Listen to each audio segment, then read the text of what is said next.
Yeah, I've just started it up.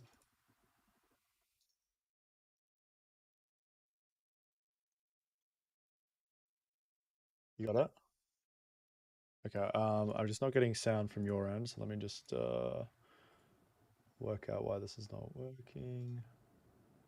Yeah, it should be like I think the same thing as streaming on Twitch, just like the stream key is different. Yeah. From what I remember. Can someone check the stream and check if the audio level's fine? Because my mic, I think, is Sure. not as loud as the input. Let me see. On our YouTube, right? Gameonomics. Yeah, on our YouTube. Okay, live. Let's see. Yeah, so let me know. I think Check I'm it. too quiet relative, or unless I put my microphone here. Okay, let's see. Give me a second. Yep.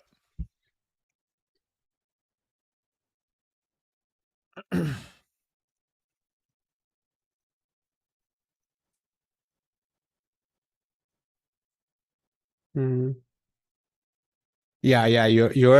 Your mic is a bit too low compared to Too low? the other. Yeah, okay. Let me compared to mine. increase. Yep. Okay, let me increase that.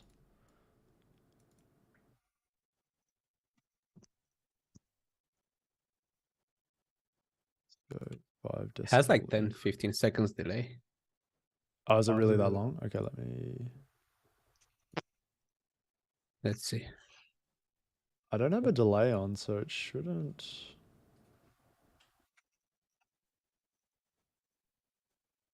Yeah, I don't have a delay. Maybe it's just delayed. No, I think it's normal to be like this on YouTube, I think. Okay. Let me know how the sound is there. Will, do you mind muting your mic for a sec? Is that okay? So do a test. Maybe someone else speak. Wait, how can I mute you guys? Testing. Test. I feel like it's my mic is like. Wait. Maybe I'll just turn you guys down. Just give me a sec because I was listening to the YouTube. Yeah, all good.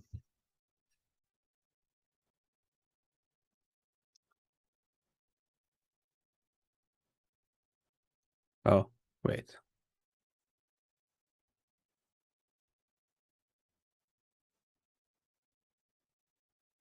Yeah, now it's good. Okay, we're good? Yeah. All right. Yeah, the levels are in alignment with the universe. All right. So is everyone ready? I'm ready, boys. All right, let's do it. Let's roll. Screen share.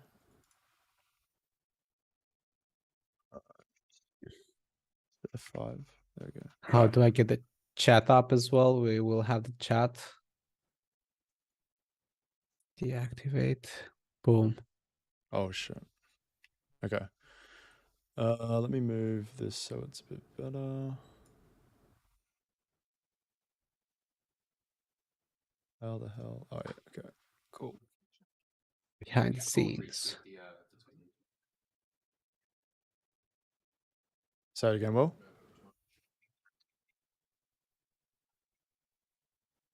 Retweet the live stream. Yeah, I'm doing that now. Going live with the boys. Full investigation mode on GALA.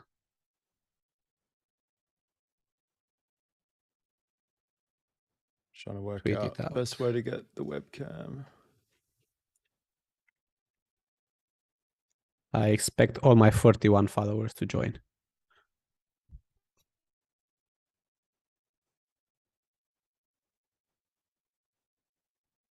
All right, that'll do. All right, so, we're going to be, for those of you joining the stream, welcome. We are Gameonomics, and we are going to be doing a project review on GALA games. So let's get into it. Dushan is also getting into it. Let's see. Let's let Dushan in. Maybe he saw my tweet. I'm actually gonna do it like this. All right, so we'll wait for Dushan to get in. Yeah.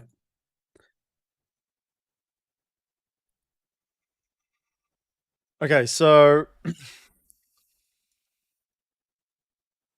sorry, I'm just okay. So basically, I just want to go through the gaming industry first, and talk about some of the issues that we see in the gaming industry. And when I talk about the gaming industry, I'm talking about Web 2 gaming. So, like many of us know, the industry is quite centralized. And what I mean by that, there is a lot of companies, a lot of the big companies, they own, well, the stat here, top 10 companies made 65% of global games market in 2021. So basically what's happening is there's a lot of, basically there's a big monopolization on the industry, and that can be good, but that can also be bad. So the reason why the industry has become centralized is, the cost of developing games has increased. People's expectations of what a good game should look like have gone up. Basically means that we need better graphics, we want better game mechanics, and of course, if we want better game mechanics and graphics, we're going to need to hire more people, better developers, implement some new systems. Like, there's some games with AI with their NPCs, which is pretty cool. So there's definitely a lot of new elements coming into the gaming industry, which is driving the cost up. There's also been a lot of mergers and acquisitions, and a few companies that have done this are EA, Activision, and Ubisoft. So, the best way to acquire perhaps new technology or concepts or ideas is to just buy your competitors out. And then obviously there's they also get a greater share of the market because they've bought out the smaller company, and generally the smaller companies have quite good relationships with their customers because they're smaller. And you just kind of build that relationship through that. So that's another big reason why the industry is getting centralized. And I think this one for me, this is the big one. This is going to become very relevant for the rest of this presentation for Gala Games, is the distribution platform. So we have, the classic distribution platform is Steam. I'm sure most of you have used Steam to buy a game, play a game. And, there's other competitors like Epic Games. And then for console, you obviously have the PlayStation Store. You have the Xbox Store, I believe is the Microsoft Store. Although I think they have an Xbox Store as well. Basically there's only a few ways to release your game to the consumer. Generally speaking, if you're not releasing through Steam, you're just not going to get a lot of exposure. So when you start to narrow those distribution platforms, those companies like Steam just have a lot of power and basically get to dictate who's going to be successful within the mainstream market. Perhaps indie developers can still attract attention with niche markets, but if you're looking for that mainstream success, it's pretty hard to without these platforms. And then also finally, the forecasted growth of the gaming industry is becoming massive. Like, every year on year, the gaming market is exponentially increasing, particularly when we look at esports. The amount of money that players are getting from these competitions is increasing quite a bit as well. So there's quite a few reasons why the gaming industry is becoming very centralized, and as a result, we see companies like Activision, EA, and Tencent basically ruling the market share of the industry. Does anyone want to add anything to the gaming industry? I have a question. What do you think? So, like, I think it's an interesting thing that we're seeing going on today, where I think the effort necessary, the input necessary, goes down now. I think it went down. It started going down lately in terms of like making a game with all these AI technologies, like generating a lot of the game content, being able to do, like, we saw a lot of really sick looking game trailers with like very little effort. So I'm curious, like, what you think, or like what you guys think as well about it. It seems you made a good point. Like, they have a monopoly because you need a big team. You need a big team of resources, but it seems like that kind of is becoming more commoditized now.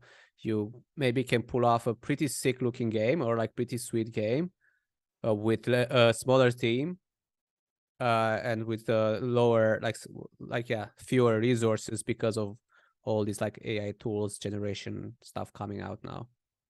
That's kind of like a threat to the big companies, I would say, as well. Yeah, I mean, I think, yeah, for sure. I think particularly with Unreal Engine 5, and I feel like Roden probably knows better than I do with regards to this. He's got a few articles based on the whole Unreal Engine 5 making it more accessible for, perhaps smaller developers to create better graphically looking games. Yeah, for sure. I do agree that that probably is a counter to what I'm saying about the centralized industry. You probably don't need as big of a team. And, I don't really know the ins and outs of the development of a game, but Yeah. given what we've Yeah, seen with like it's not something ChatGPT. overnight, but I think it's kind of like heading in that direction. It's not Yeah, for kind of sure. a shift. Yeah. Yeah. Yeah, they are definitely bringing out a lot of tools for this. So I also recently wrote an article on Epic Games, the Epic Games Store. So Mm. what they've now introduced is they've introduced a way to make it easier for developers to publish games on the Epic Store platform. So instead of going through a big long process, you can now, if you're a verified, I guess you could call it verified. If you're verified by Epic Games as a game publisher, you can actually go through your own publishing process rather than have Epic Games fucking Mm. check every little thing. So that's huge because self-publishing for developers is really what they want to do, right? But because they can't do that, they have to go through big studios like Epic or Sony or Microsoft, and then they get help, or Nintendo for that matter, and then they get help with their distribution process and their publishing process. But all these little things make it easier. And yeah, same with the Unreal Engine stuff as well with the tools for Web3 gaming. But yeah, I think Epic Games is a really interesting one because they're also not opposed to crypto gaming. Mm-hmm. So they're going to allow crypto games to actually publish on their stores, and you've already seen Blankos Block Party being published. And it's going to be interesting to see how they integrate NFTs to their store because that's definitely on their list. That's definitely on their agenda. They actually cop a lot of hate. When I was writing that article, I was reading a bunch of mainstream media outlets and gaming like content creators, and they absolutely were raging at Epic Games for allowing this shit, being like, "Oh, NFTs, crypto, we don't want this shit. Why are you making it easier for them to list?" Blah blah blah blah. So Mm-hmm. yeah, it's definitely going to become more and more easy for these smaller companies and smaller games to get their stuff out there. It's Yeah. going to be less cost for them. Yeah. So maybe like the barrier to entry will get like kind of lower basically in this industry as well. Like we're seeing in a lot of industries, right? It's not like unique to gaming, but yeah. I just like quickly muted you a bit, Ricky, because you were getting some Yeah, it's all feedback good. from Roden. So you have to unmute yourself. Okay. Yeah. Sorry. I'll manually mute on my mic if we have some feedback. Yeah. No. And that's definitely something that we're gonna. I've actually got a few discussion questions at the end of the presentation that I want to talk about. Not specifically relevant to Gala games, but more so Web3 gaming in general. And I feel like there's a bit of education that needs to be presented to people who have what I would say is a narrow-minded view on the whole industry. And I'll go into that in a little bit later on. But yeah, I mean, the gaming industry is obviously popping. The growth's good, but we're kind of going into that direction of fully centralized, and it's kind of going to the direction with how Google and Apple is. They just control everything and blah blah blah. So yeah, that's something interesting to keep a note of as we move on. So what does a centralized gaming industry mean for developers? So basically what we talked about, limited distribution channels. So basically, if you don't have some sort of partnership with Steam or PlayStation or whatever, you're just not going to be able to get your game to the masses. And even for me, like when I look for a new game, I only really look on Steam. I don't really go type on Google these days and go, oh, what's the best MMORPG in these days? I look at Steam and go, all right, what's trending? What's selling? What's a popular sell? A popular sale. So yeah, Steam is definitely a big thing for PC gamers, and if you're not on Steam, you're probably going to struggle.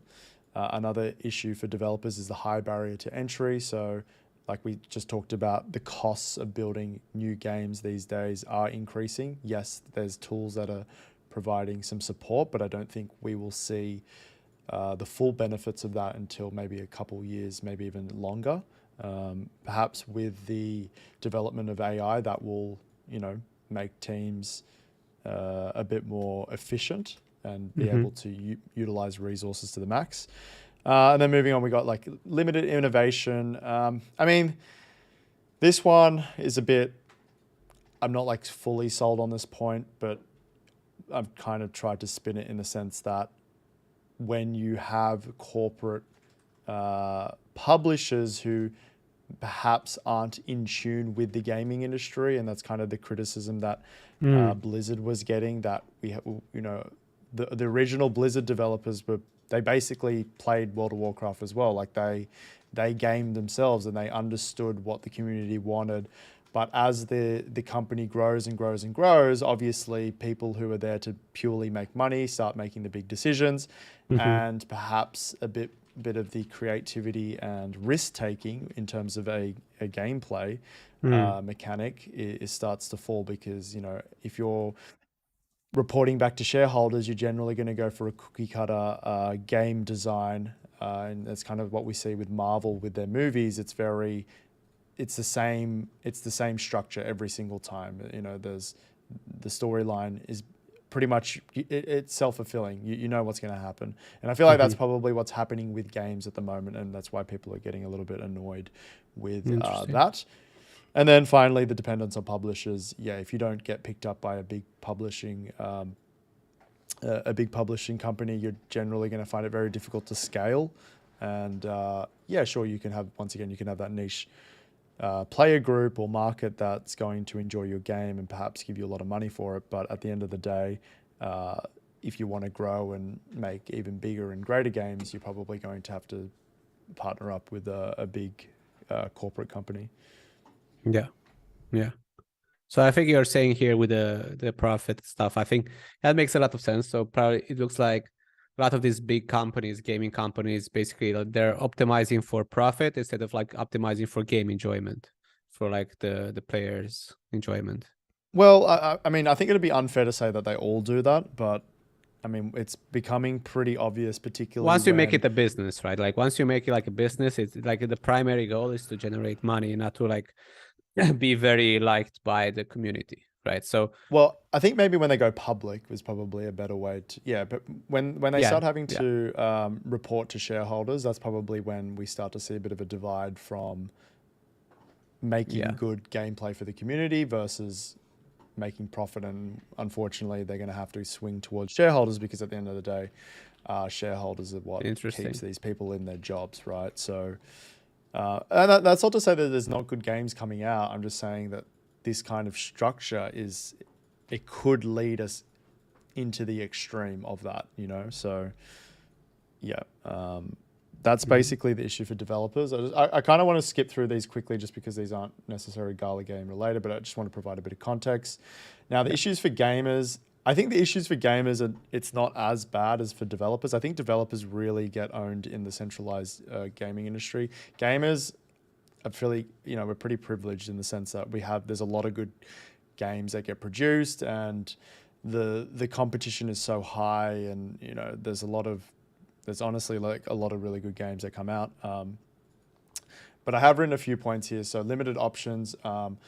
This is a very extreme example. So, I mean, Hogwarts Legacy, I'm going to use Hogwarts Legacy, even though it didn't actually happen, but there's a lot of boycotting and stuff like that based on J.K. Rowling's, stance on gender and whatnot. And we're not going to go into that, but what if the biggest distribution channels for that game were heavily against her and they didn't want to have anything to do with it, and they were like, no, we're not going to put out this game. And RDZ has played a lot of Hogwarts Legacy, and he says it's a fantastic game. Imagine if that game doesn't get to see the light because of some political bullshit and some, social, like some company has some social policy of not releasing it. Like imagine if Steam are like, no, we're not about that. Wait a second, Scuzz. Are you saying it's political bullshit? Are you really saying that? Wow. Wow. Clip that for the bigger.com web pages. Yeah, I mean, look, I think it is bullshit because at the end of the day, when I come and buy a game, I don't want to be thinking about, like, sure, people can have their opinion on that, but at the end of the day, a game, we should review the game on the merit of the game. And unfortunately, The Wired has a 1 of 10 game review on it because of the whole political issue that surrounds the game, which is completely unfair. I mean, you're reviewing a game for the game, not the attachments to it. Yeah, I mean that's just stupid. I mean when you call yourself a isn't the Wired's not even a gaming channel, is it? It's not even a gaming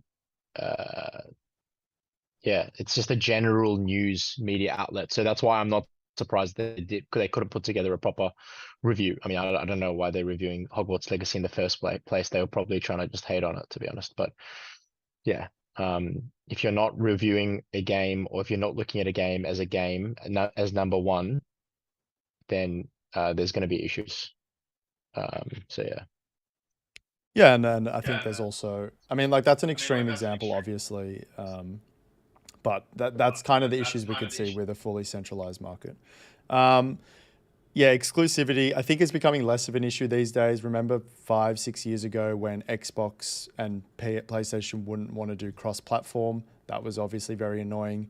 A lot of people were getting, not forced, but I guess encouraged to buy the opposing console as well as their own console so they can play with their friends. But I think these days that's getting a lot better. We see a lot of cross-platform games between PC and console, so that's not really too much of an issue. Lack of diversity. So, a lot of these big gaming companies, they'll keep flogging the same dead horse. I think a lot of people in the COD community are getting fed up with repeat COD titles. Funnily enough, these same people still continue to buy the game despite, not enjoying it as much. But that's kind of what happens, right? Like you just build up such a big brand reputation and it's like, hey, we'll just make FIFA 24 and FIFA 25 and we know people are going to continue to buy the game and we don't really have that motivation to create some innovative game mechanics or even just completely change the game. So that's also an issue. I think the biggest one comes through the next few points. So poor customer service and less influence. So what I mean by that is, let's say you're an avid, I know RDZ is a long-time RuneScape player.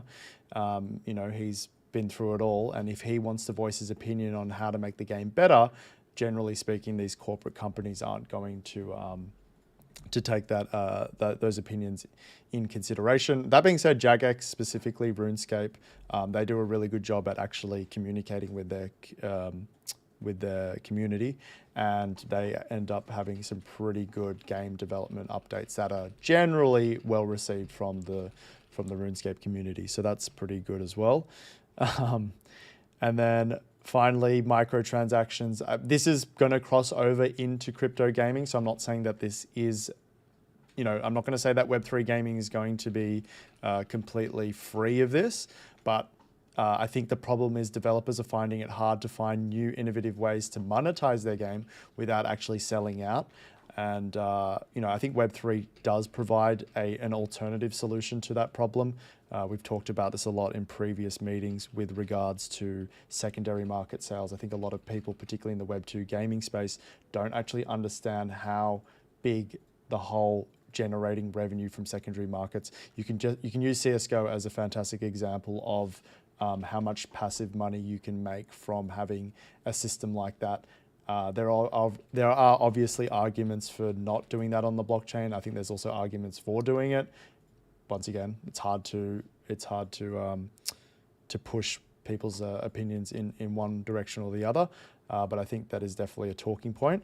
And I think the biggest thing is the lack of transparency as well within the gaming space. you know, a lot of the game development stuff is quite hidden behind closed doors.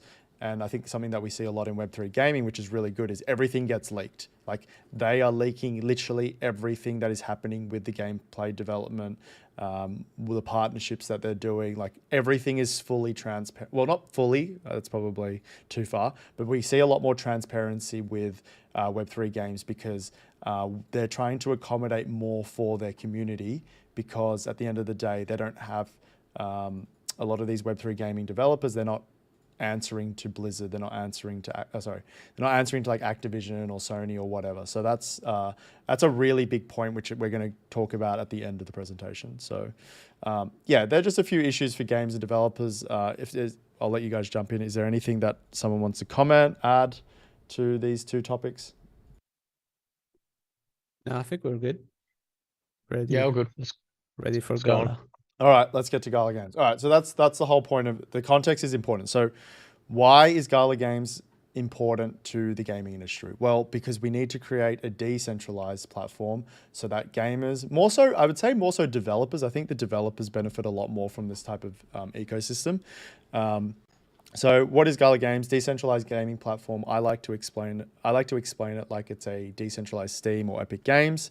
And basically, you know, I'm sure most of you know the Web3 spiel. You get to own your digital assets.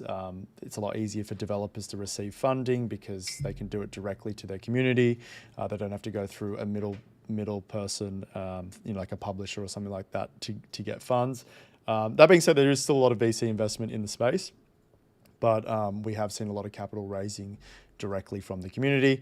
I think transparency is the biggest thing, and I'll show you a very good example of a failure of transparency in the gaming space. And then we have the whole idea of play to earn. I know this is kind of the taboo phrase. We're not allowed to say play to earn these days, but I think it's naive to think that people are playing the game purely for the game. We can't really ignore the fact that there are going to be parts of the gaming community that are doing this to make money. And I don't think there's anything wrong with that. But I think if that's the main marketing the marketing pitch, then that's the issue. So for me personally, I kind of like the idea of play and earn. It's like, hey, you can play and you might earn, as opposed to play to earn. I feel like play to earn is like you come to play this game to earn. I think that distinction is quite important. So that's basically what GALA Games is. So it's a decentralized Steam or Epic Games. Okay, so now just quickly, I'm going to go through the project very quickly. I want to spend more time on this presentation actually discussing the issues with GALA Games and the positives of GALA Games. So basically the GALA Games team I would say is probably one of the best Web3 gaming teams in the industry. We have, I'm going to butcher this guy's last name, Eric Schiermeier. He was one of the founders of Zynga. So if you don't know what Zynga is, it developed very, very popular games like Farmville, Words with Friends, Zynga Poker. I feel like I'm missing another big one, but they're the three major ones that come off the top of my head. And their team has like 90 plus employees, and some members have worked at companies like EA and Coinbase. So you've got people who've worked in the gaming space at a big company, and then you've also got people who've worked in the crypto space at a big company. And that's headed by someone who literally created the biggest social gaming platform in Web 2. So I think the team is quite impressive. And I think if there's anyone to try and achieve something of such grandeur, it would definitely be this team. Yeah, so that's the team. Any questions, any comments? No, not really. I'll be curious, like when we get like further on, like with how much they're doing with only 90 employees. Yep. So with the fact that it's a really good team, right? Are you saying that mainly because of Zynga? Well, I mean, I think Zynga is. Sorry, just mute, Roden. I think Zynga is probably the mantelpiece of why this team is so good, because Zynga has success in creating multiple games, and that's what GALA Games is trying to do. They're trying to they're not specifically developing the games themselves. They have a couple of games that they've developed themselves. We will go into the games in a second. But the fact that they can, create a roster of games in Web 2 makes me think that they can manage a roster of games in Web 3. I think that's the biggest thing. And, I don't know specifically where the members worked in companies like EA and Coinbase. I don't know if they were just like the PA, but the fact that they, boast about that makes me think that they might be in decent roles. Probably should have looked that up. That's actually my, I should probably look up specifically what their roles were. Jez or JD Steele, Zynga is mobile games, right? So this is what's interesting. So Zynga, I don't know if it's purely mobile games. I know Farmville started off on Facebook, and I don't think we had a mobile version of Farmville on Facebook. And I do think Words with Friends was a mobile game, and Zynga Poker was definitely mobile as well. So they do have a combination of mobile and kind of that like mini clip type gaming experience. And Gala Games recently acquired a big mobile gaming studio with, I believe it was 200. The number is, I think it was 200,000 or 200 million. There's one, I think it might have been 200 million new players, existing players, so they can onboard those through mobile games. And when we go to the roadmap, you'll see that they're putting a lot more priority into mobile gaming. So that I think they are going to kind of pivot into mobile gaming a little bit more. But as is, they are generally PC games at the moment. So going back to your question, Roden, I think the biggest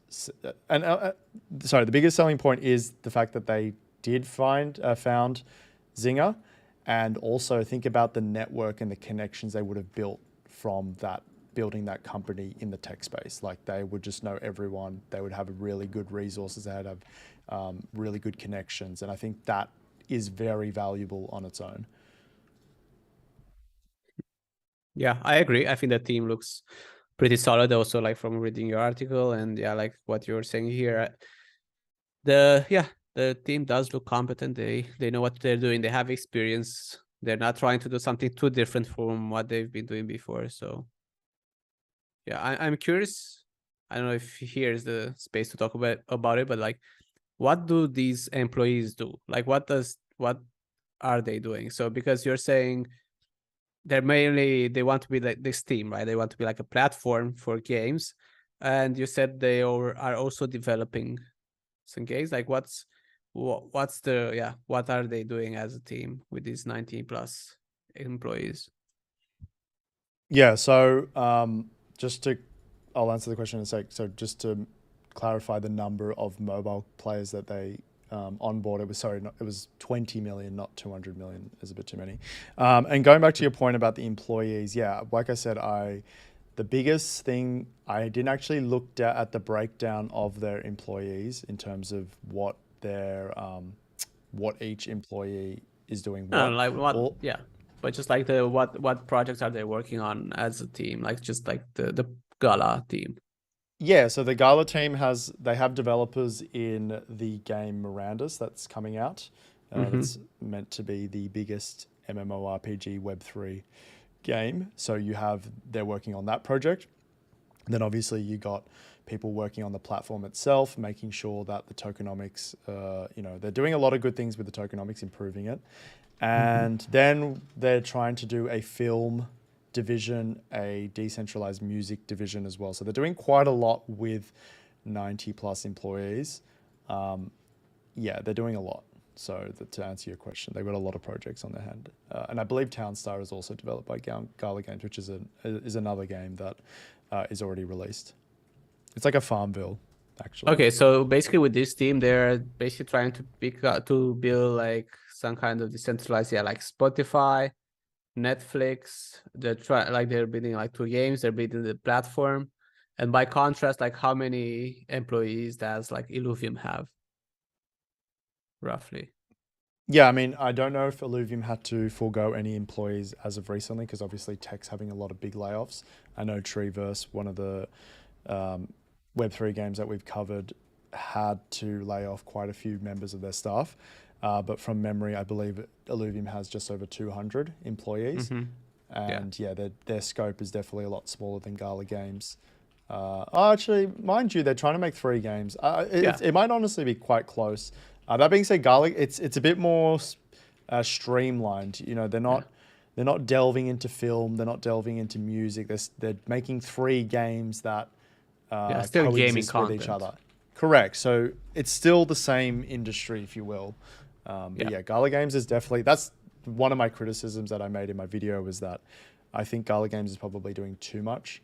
I think let's start with the gaming platform first. Let's make that really good and make sure that that effectively becomes successful. And then let's move into film and music. I just think when you start spreading thin a little bit, it becomes quite difficult. I would say they're probably aware of this, and like we are not the only ones, or like the first ones to have this criticism. So yeah, I would have been curious if like they have what they would say to something like this, because they obviously thought about it. I think. Come on. Yeah, I mean, you'd hope so, honestly, but I mean, you never know. I mean, at the end of the day, a lot of people who create these projects are very ambitious people, so they might overestimate their ability to produce things until they actually get into the spot. And you know, I guess in a way you should admire those people that they want to do all this cool stuff, but you know, at the same time they need to kind of be brought down to earth and be realistic about what's going on. So there's a bit of a fine line. There's got to have a bit of a balance between the two.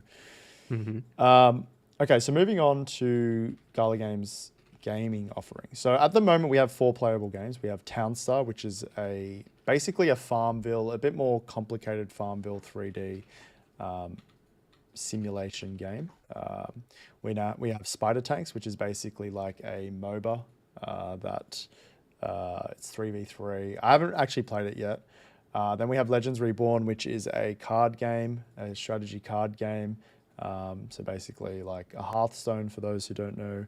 And then we have Superior, which funnily enough, RDZ and I actually did a co-op gameplay, which we will release the video for that very shortly. And wow, we were pretty impressed. Actually, RDZ, do you want to go through what you found with that game? Yeah, I haven't really looked at the other ones. I should have probably looked before this meeting. I'll have a quick look now.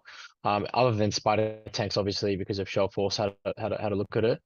But yeah, Superior, out of the 4 games, I think Superior is definitely the only one that I've actually played, but the only one out of a lot of Web3 games that's quite good. So one big thing that we always talk about and we fucking bang on about it is gameplay loop, whatever, right? But I think it's one of those things that it is so important to a game. If you have a game that people want to continuously play, and when they finish work or when they finish school, that's one of the first things they think about. You've got a winner, right? And I'm someone that can barely play games anymore. Like my Hogwarts Legacy, even though I find that it's a really fantastic game, one of the best games I've played in a while, I still am not even 10% through the game, right? The game storyline. And I've had it for a few weeks now. So for me to say I want to continuously play Superior is a pretty big deal in my head. Obviously, I'm not, the biggest expert on gaming, but for someone that doesn't have that much time anymore, wanting to play a game like that is a pretty big deal. So Superior's gameplay loop, very impressive. I think its unique game structure as well was very impressive. You'll see in the gameplay videos that we release how good it is in terms of each time you are doing the same run, you're doing the same bosses, you're doing the same monsters. However, your abilities are slightly different each time, and that your approach and your strategy is slightly different each time.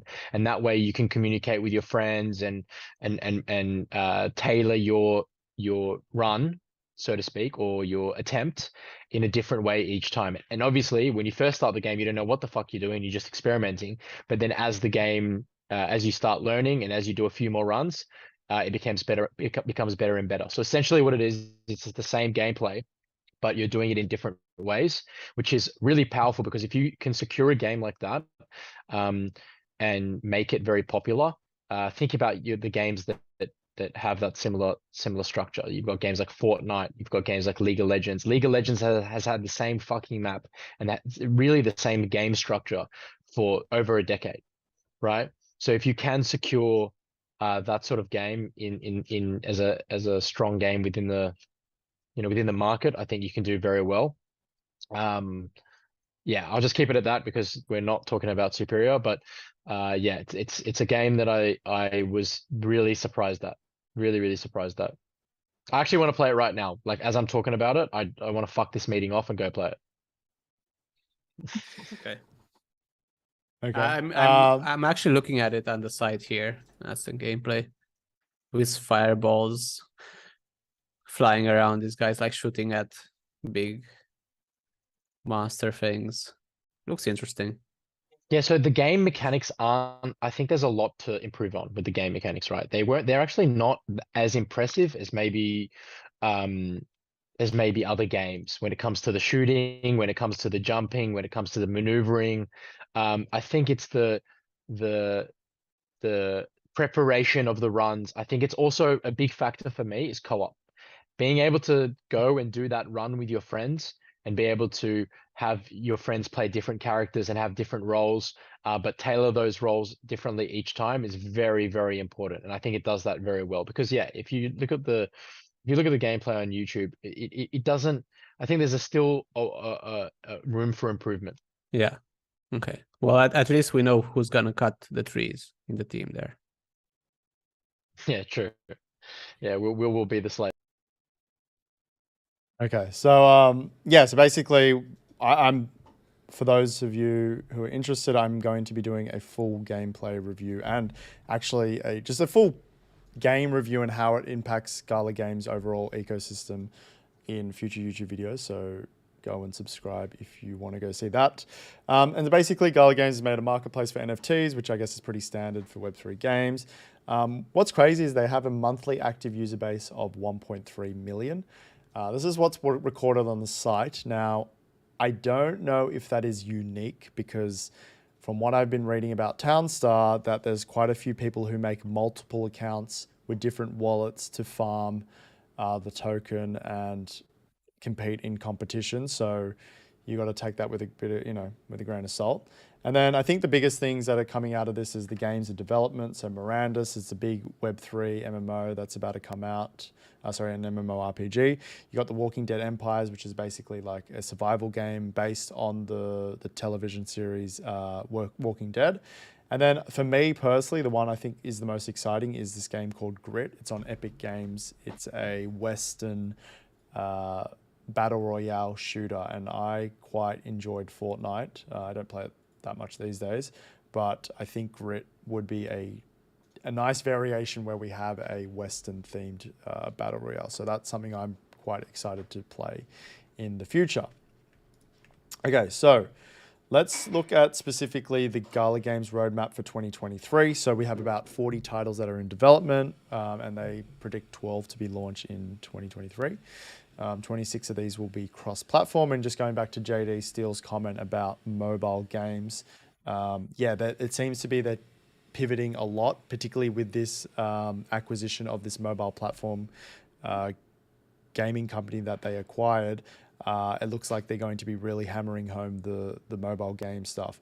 And then they say 5 will be of AAA quality. Now, I know a few of you guys have an issue with the AAA quality comment because apparently these days AAA just gets slapped onto anything.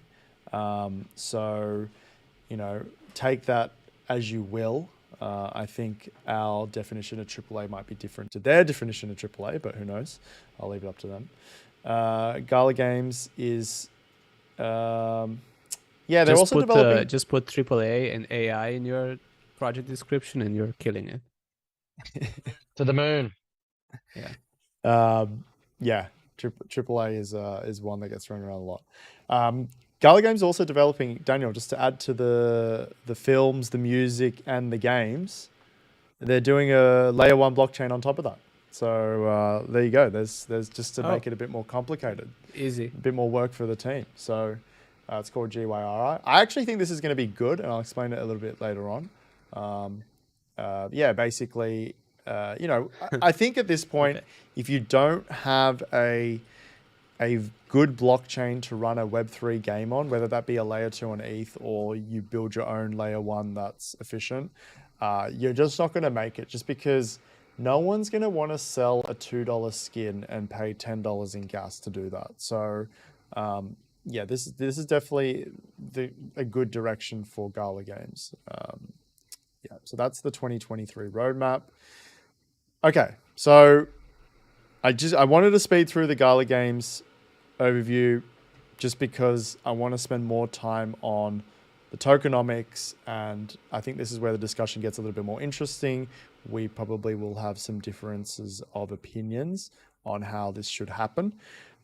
So just to summarize, Gala Games, decentralized platform, has 4 playable games. They have quite a lot of games in development. It seems like they are pivoting more towards the mobile game industry. They are also delving into music, film, and they're building their own layer 1 blockchain. They have a fantastic team and they have a very good community. They have quite a big social media presence. I think they have 400,000 plus Twitter followers and 30,000 subscribers on YouTube. So doing a lot of things well.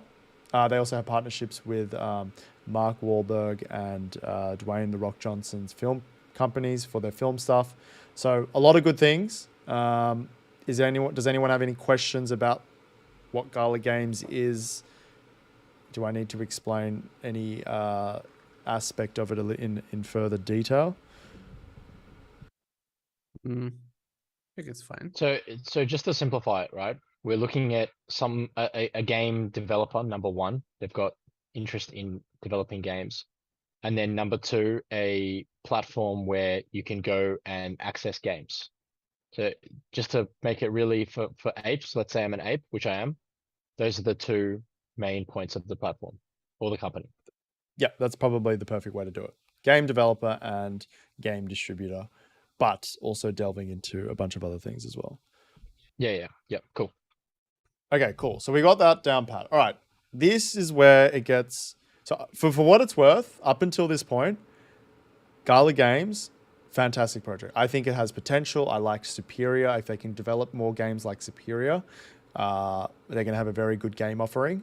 I haven't tried the other 3. I've heard some mixed reviews about the other ones, but I'll say that I don't want to give a tainted opinion until I actually play it. They are on the right track. They have a great team. Everything looks good. But the issue is the tokenomics. I think they've kind of fucked up the tokenomics for a number of reasons. So first of all, when Gala Games first came out and they, and look, at the end of the day, it's pretty hard, particularly when you're pioneering into a new industry. This is all very new to everyone. No one knows what the best way to navigate crypto. It's a very complicated thing, and sometimes it gets a little bit too complicated.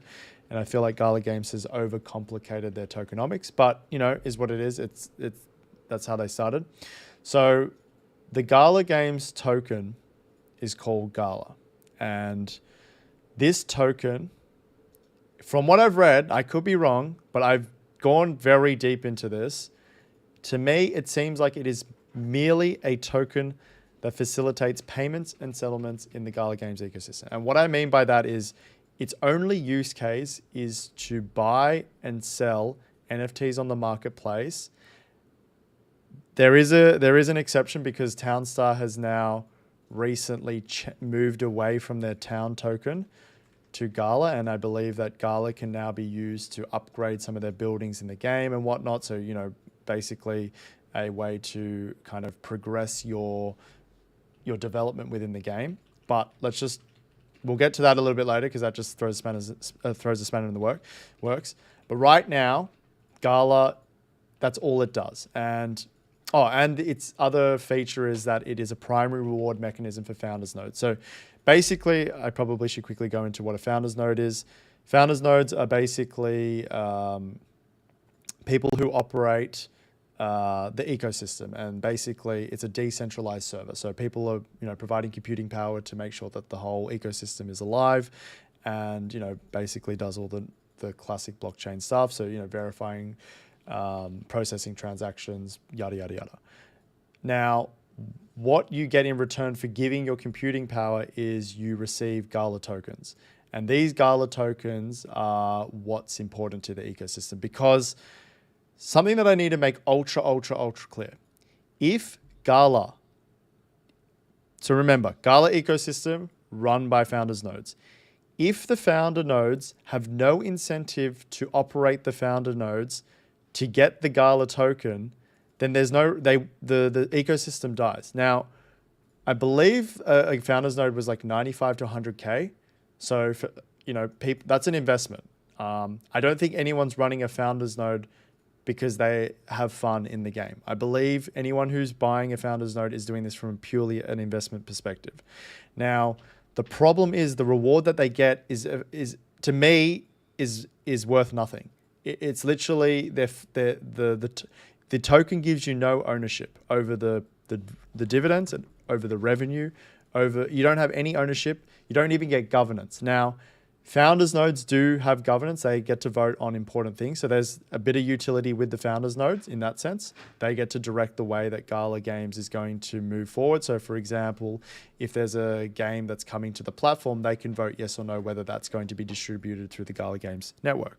So I think that's actually valuable. So there's a bit of utility there for the founders node. But if this token is worth nothing, there's no reason for the founders nodes to operate. I hope I can make that clear. Does everyone understand that part? Very clear, sir. Okay, so basically in 2023, there's a lot of supply side issues with GALA token. So they've done a lot of good things. I'm actually not going to go into too much detail just because I'm conscious of time. They're doing a lot of good things supply side, and it's good, but I have a lot of issues because a lot of Web3 gaming projects focus a lot on supply side of the tokenomics. So basically, they're going to be doing a lot more burn. They're doing a lot more burns. They're going to change their emission schedule. So at the moment, it was I've got to use the words here correctly. It's based on the Bitcoin halving schedule. It's not exactly the same, but it was the premise of it. And they're going to change that so that it adapts to demand. So, if demand is low, then they're not going to emit as many tokens, and vice versa. When it's high, there's going to be some sort of aggregation weighting sort of thing that's going to emit the tokens differently. So that's good. They do good things there. But the problem is it doesn't represent any ownership or promise of returns. And now this is really important because a lot of people in the space, and I can't stress this enough, I even see this in the Discord, and there's a few smart people who see through the cracks. The GALA token does not mean you have ownership of the project. When you buy a GALA token, you are not investing in the project. You're merely buying a token that allows you to buy NFTs. People got to understand this, or to use within games to maybe pay to win element sort of stuff. Pay to win is probably an unfair statement to use, but that's the whole point of the GALA token. It's crazy because people are talking about how this token's going to go 50x, 100x when these partnerships are made. But the thing is, you get nothing out of the partnership because the GALA token, and it literally says in the FAQ. In fact, I'm actually going to bring it up right now. FAQ GALA Games token. And we're going to read word for word the problem that I have with this token. Give me a second. But yeah, whilst I find this, someone have a comment or want to discuss anything?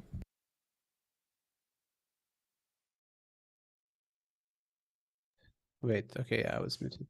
I'm curious so yeah, I was thinking somehow I lost the chat here, but because I was doing some research on this, I have some suspicion as to why there is no like real utility in terms of like investment and like revenue by getting revenue back, and basically nothing. They just don't associate much gain from holding GALA. It could have to do with maybe they don't want to be classified as a security by the SEC.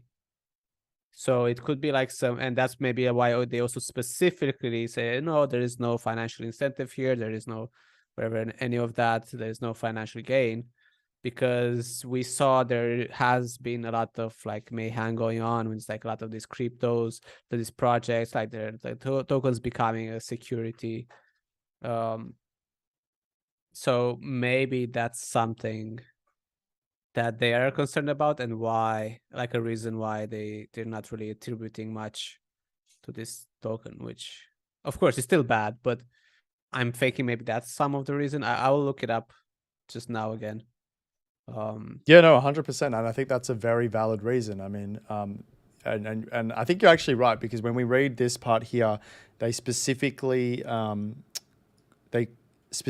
do not intend to constitute as a security. They write that specifically, and I think Yeah. that could be a regulatory issue, which is unfortunate, because it basically means that holders get Which is no. unfortunate for crypto, right? That's like the whole idea of crypto. You invest in something, it has value, it goes up, you can make money, right? It's Correct. It's a little bit, it's a little bit frustrating, because, like, you're not, and this is the problem, like, and I see it in Discord, in the GALA Games Discord, people think that buying the token means they have ownership of the company. It's not how it works. The GALA token, and it literally says here, the goal of introducing GALA is to provide a convenient and secure method of payment and settlement between participants who interact within the GALA ecosystem. It's like the number one thing that is written on what is GALA, the token, the purpose. It's frustrating, because there's a big misconception, and this misconception is basically overvaluing this token. And I think when people start to realize, there's going to be a lot of people who are going to get binned. They're going to get hurt. So, this is something that I can't stress enough. but in that way, that, wouldn't you say go on. like just like stocks in companies are like basically the same thing, like that don't have dividends, that don't pay dividends? Yeah, I mean, the thing is, stocks, when you own stocks, you have some sort of governance over the company. Albeit, exactly. let's be honest, you don't really have that much of a say. Like, let's be honest. But Symbolistic. You do. Yeah, I mean, you do. And I mean, for a long time as well, I'm a big believer in like owning stocks that provide dividends, because to me, that's what makes the most sense from an investment perspective. But as I read more and more into like the stocks that don't provide that, being able, like, let's say a company, let's say you're a small company, right? And you have a lot of really good IP, and another company wants to buy that IP. The best way to do that is acquire them. If they're going to acquire them, they have to buy the token. Oh, sorry, not the tokens, the stocks of other people, right? So there's actual value there. You can sell part of your company so that, another company. Okay, so you're basically holding acquire. a small percentage of the company. If someone wants to buy it, it's kind of like they kind of have to buy your, or they have exactly. to, like, there is like basically there's like a lot of demand created for those stocks. Yeah, like that's the holy grail. That's the holy grail situation, right? You own a bunch of stocks of this small company. They develop this insane technology. The best way for another company to get access to that technology is generally to just either merge or acquire them. And guess what? You own that stock. Okay. The problem here is it specifically says, GALA does not represent any shareholding, participation, right, title, interest in GALA Games. So that basically just ruins that whole side of the argument as well. Yeah, so now so it has like zero what, upside, basically. Like, if you want, like, we can just quickly go maybe confirm this, because I looked it up again. So basically, they are using, like, SEC uses this test to regulate and enforce like basically like securities laws on like assets, including crypto assets. So they do this like Howey test, which has like 4 prongs that must be met for an asset to be a security. So first of all, there is an investment of money. Clearly it is. There is a common enterprise, which I'm not sure like what common means here, but okay. There is an expectation of profit, and the profit is derived from the efforts of others. Like, I know, like, I saw it like as a third party as well. So, okay, not very clear, but we could see how like something like GALA token could be a security if you invest in it, and it also gives you part of like the revenue, could be classified as that. 100%. I can 100% see that. I can definitely see the token, if we were to structure it in the way we want it to be structured, as a security. And if that's the big reason, sure. But let's not I feel like there's a mislead little people. bit of let's not mislead people into saying that you own. I mean, to be fair, they write it like this information is readily available. Like anyone has access to this information. So I'm just, I guess, highlighting it. In fact, it's pretty clear that you don't. So they're not really misleading, to be completely honest. I think that would be an unfair Yeah. So comment. so at this point, like now if we put all of this together, at this point, the only reason you would buy GALA tokens is like purely speculation, purely thinking the price will go up somehow because of hype. Yeah, I mean that's basically it at the moment. I just want to quickly touch on JD Steele's comment here. So companies that generate excess cash that isn't useful for expanding their business distribute it back to their shareholders in a dividend. So that makes sense. And then most growth stocks don't use dividends because they reinvest cash flows in the business. And I think that's kind of the other side of what I was saying is, growth stocks have a lot of potential to be bought out. I think a lot of smaller companies that are looking to hit the jackpot would be like, yeah, I want to get bought up by Google. So, if you own stocks of that small company, it's like, you're printing. So yeah, that's a very good way to distinguish between the two reasons why you would hold a stock. But yeah, going back to your point, I mean, look, this is why we're having this conversation tonight. I want you guys to argue why this token is going to, like, what is the merit behind the token. I have a few devil's advocate reasons that I will go into, but I'm interested to see what you guys have. It's very easy for us to be an echo chamber here. Mind you, we do have, actually, a lot of us have differing opinions on a lot of things within Web3 gaming, which is good. I think it contributes to productive conversations. So does anyone have any, am I missing something, I guess is the first thing. Does anyone think I'm missing something and I'm being blindsided with this token? Okay, first my question is, I'm sorry if you mentioned it and I missed it. Like, what exactly let's say I'm a guy now want to play one of those games and I go and buy these GALA tokens. What do I use them for? What exactly, like, what are the facilitate payments and settlements in the GALA games ecosystem? So what payments and what settlements? Yeah, that's a good question. I probably didn't go into explicitly. So I think for me, the first thing that I look at is you can buy NFTs through the marketplace. And I believe the most important, it's not I guess you could call the license a bit like an NFT. The license to become a founder's node has to be bought in GALA games. So there are a few things on the marketplace that can only be bought by GALA, which I think is fine. But the problem is the vast majority of the things that on the marketplace, let me actually get it up for you guys. You can buy with ETH. Like, let's have a look. Store. Let's go to, I don't know, Spider Tanks. I think Spider Tanks is an exception. I believe they use Silk. I don't know if you can actually buy, what do you call it? NFTs using other currencies. Yeah, it looks like, let's have a quick look. It might just be, okay, what's this big parent? Oh, so this is Townstar. So Townstar, okay, you can buy with GALA and Town only. So that's,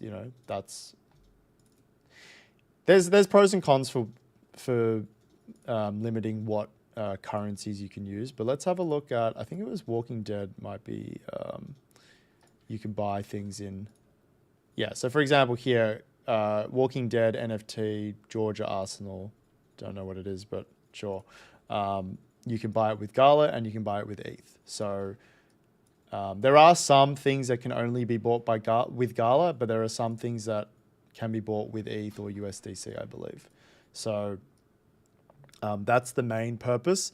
And then the other reason would be, I believe Townstar, the farming simulation game, is going to be changing their token structure. Oh, sorry, not their token structure, but like the way you buy in-game upgrades using GALA. So that will get burnt. So, if you want to upgrade your building in Townstar, you have to use GALA. But previously it was a different token. But like I said, GALA games are actually doing a lot of things from the supply side of things really well, which I like. They're very conscious about the issues that they have with the supply of their token. I just feel like the utility, so the demand side of the token needs a little bit of work. Does that make sense, Dushan? Yeah. So sorry. So you said like in this, I'm not like just thinking about like this hypothetical situation, right?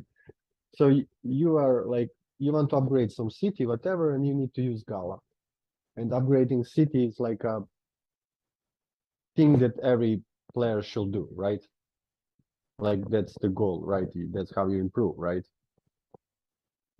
So let's say that if the token was made in a way to grow like 50x, will that really be a huge problem for future players to get into the game, right? Because like in some way you are Yeah.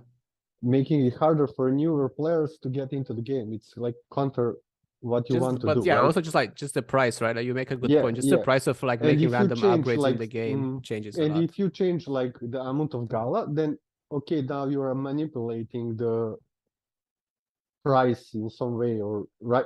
Does it make sense? Like, is that fair then to the guys that earlier did it, or I don't know. I'm just now like thinking like how this can. Yeah, no, I'm not sure. yeah, no, that's a really good point, and yeah, I haven't actually considered something like that. Yeah, I mean that definitely would create an element of pay to win because the people who got in earlier when the price was lower get to benefit a lot more in the game versus say someone who came in a bull run and had to pay, you know, let's say maybe it costs you $1 to upgrade one of your buildings, but then people who are coming in the bull run have to pay $10.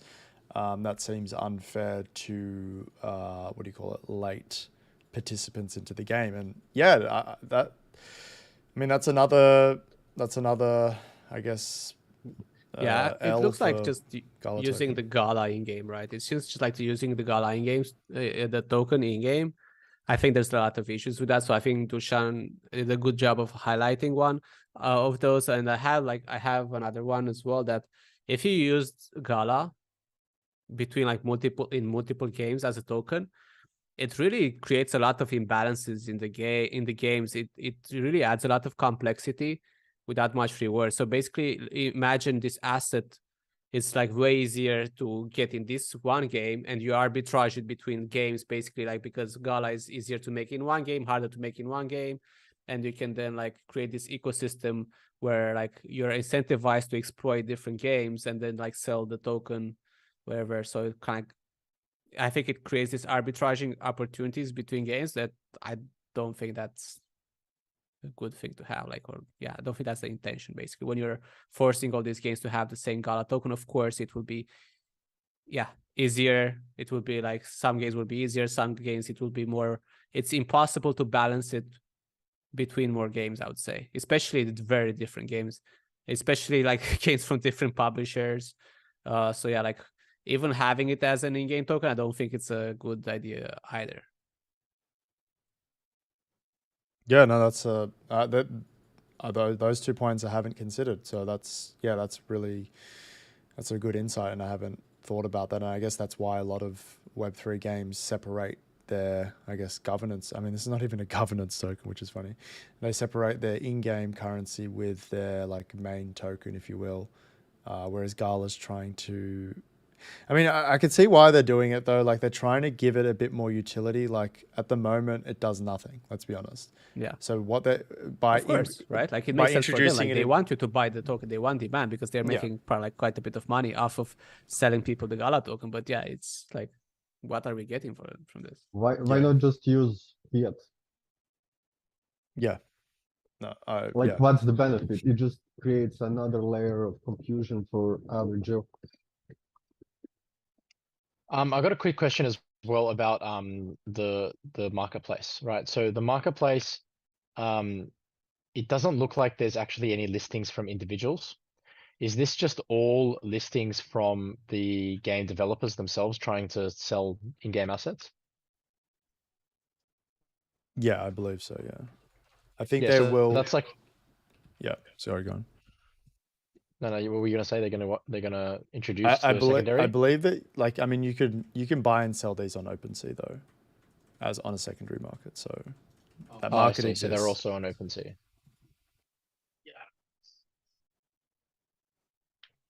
Yeah, I mean, look,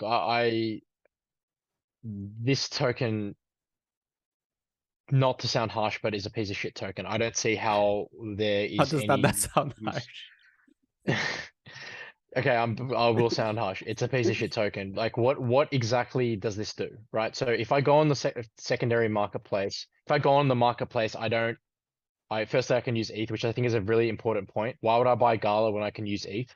If I'm someone that trusts ETH and trusts ETH security and holding ETH, why would I ever go and do and obtain a micro cap, highly volatile coin that I don't know what's going to happen with the supply, right? It's essentially a bit unproven, right? Especially for especially for someone who's not a crypto native like me. And then on the other end of the spectrum, look, not on the end of the spectrum, but another point on this would be you can't even list on a secondary market. There's no secondary. So I buy an NFT, I play with it, and then there's absolutely zero liquidity. So the whole point of Gala then would be to just have a platform in place to sell developer assets to the public. Right. Wait, That's it. when you say, sorry, just to, you can sell on the secondary. Are you saying that there's no liquidity? That's why you can't sell it, or you physically can't sell the token? So wait sorry, a the second. I NFT. have to go through OpenSea, and I have to go and sell and buy assets through OpenSea when all of these projects, none of these projects have really sold out. Well, look, there's a few of things. I've gone through all of these. A few of them have things that have sold out, usually the cheapest ones. But in general, none of the NFTs have sold out, which means that there's likely zero liquidity. I shouldn't say that. You're right. I should actually go onto Yeah, OpenSea. I don't want people to have the wrong. I don't want people to have a misunderstanding. Anything that's on the blockchain can be sold on any marketplace. I think people need to understand that. If it's on the chain, you can sell and I mean, buy yeah, and sell it. But technically, are you yes. talking? Yeah, I think you're talking more so from the point that it's illiquid, right? Super illiquid. Like yeah, it's one thing I can buy an asset and play with it, but if the whole point of your token is to transact in things and there's no transactions being done, then isn't that an issue? Right? So I know it's still early for them. They're still releasing games. I don't want to hate too much on it, even though I kind of am. But if there's no liquidity in the market, if there's no way to buy and sell well or quickly, then isn't that an issue? Right? That's the way I would look at it. And if the answer to that is no, then I wouldn't touch it. I personally wouldn't touch this as a token. I mean, their games are one thing, but the token just seems very useless to me. What do you guys think? Yeah. Yeah, I think they're trying to. It seems like they're trying to walk this tightrope of like, okay, we want to make it such that like people still want it and try to buy it and whatever. I think there's value in it, but at the same time, we don't want to be defined as a security and have to like be regulated with all this like ACC stuff. So they're trying to like basically play both sides while just like avoiding losses from both sides. And paying taxes probably. Yeah, and then just like actually not doing anything. And come on, like, yeah, people are still buying the Gala token. There's still demand. So they're not really incentivized to like do something about it and like, yeah, go through the trouble of like, okay, there is some financial, like giving us some financial incentive for it. So yeah, essentially they're just kind of like walking this tightrope of like trying to, yeah, kind of like look out for themselves and like keep everyone happy, I guess, and not really cause too much trouble for themselves. I mean, this just seems like a classic case for me of using maybe I'm wrong. blockchain I don't know. technology Maybe for the that I sake don't of know it. like how securities work. It's possible as well, but Yeah, yeah. I agree with Roden with that. I feel like this is a classic case of let's make a token for the sake of making a token. Yeah. Yeah, which is just ridiculous because it's just like, okay, Yeah, which serves we've them, seen right? time and time again. We've seen time and time again what happens to these sort of situations where you make your token for the sake of it, you slap blockchain on it, you slap crypto gaming on it, play to earn on it, all these fucking buzzwords, and then you wonder why the gaming industry hates us. And it's quite it's just as simple as that. Yeah, this is a piece of shit. Just a few side comments. Going back to Dushan, who said, why not just use fiat? I believe you can actually buy a lot of these NFTs with your credit card, so that payment facility is also there. So we're not, Gala Games isn't, I guess, pricing out, or maybe not pricing out, it's not the right word, but is making it more accessible to people who can't be fucked to deal with blockchain. So that option is there to buy with credit cards. And yeah, so what I want to do is I just want to have a quick discussion as to a broader question, right? So, you know, you guys bring up a good point here is feels like a project that's made a token for the sake of making it, right? Now, I don't know, it's a hard one, right? Because the way Gala Games is set up is through these founders nodes, right? You need to incentivize people to run the ecosystem. So as much as I want to say the token is made for the sake of it, I don't think it's necessarily true, because if we want people to run it through a decentralized, like server system, let's call it, then how do we reward them? Like, we can't just make ETH out of it thin air. We can't just make, I mean, you could just pay them, I guess, in USD, but that might not be a It seems like just sustainable- like the thing, like the classic thing that we're seeing in crypto, that like you come with the technology first release a token, whatever. Oh, and then you'll see what you do with it. Then you'll find it. Then you kind of like find the use cases first, which is obviously the wrong way to do it. You first want, like, why have a token in the first place? Create the demand, create like the utility for it, create the whole system, the whole product around it, and then integrate the technology. But that's kind of like, I think, what's wrong in crypto in general, not with Gala. Obviously, this is like a very good scenario, like a very good case for that. But it's just like, oh, let's just put out a token and then we'll see. Okay, yeah, let's just do these nodes, I guess. And then, like, I mean, this is not the way to like make an actual valuable product. And yeah, basically, this comes from like seeing a clip from fuck, I forgot the name of, Steve Jobs, where he was talking about the importance of, like, when you're making a product, you want to start with the customer in mind and what do they need and what do they want. I basically making and then from that creating the technology around it. But first, think about the customer. What feels like in crypto and here in Gala as well, it's actually, oh, let's come with the technology first, and then like, we're just gonna figure it out later, like what we can use that technology for. And it seems like the case here for Gala as well. Let's put out a token, make a shit ton of money, and yeah, we're gonna solve the rest afterwards. I mean, to be fair, they did come very early. Like, they started, I think it was 2019. So, like, at that point in time, it's really easy for us to say these sort of things in hindsight, because we've seen what projects have been successful, what projects have failed. So, yeah, I mean, I'm playing devil's advocate here. I think it's a little bit unfair to just say, It's a whole crypto issue, right? It's not like them. It's just like, you're right. It's a whole crypto issue. It's not really, Gala kind of came in, and what I would say for a positive is Gala Games is aware of these tokenomic issues. They're doing a lot of supply side changes that we could see through the 2023 roadmap. I know I didn't go into it too much detail, but I think the supply side things that they're doing are good. I also think the introduction of the layer 1 blockchain GYRI is going to help with the token utility.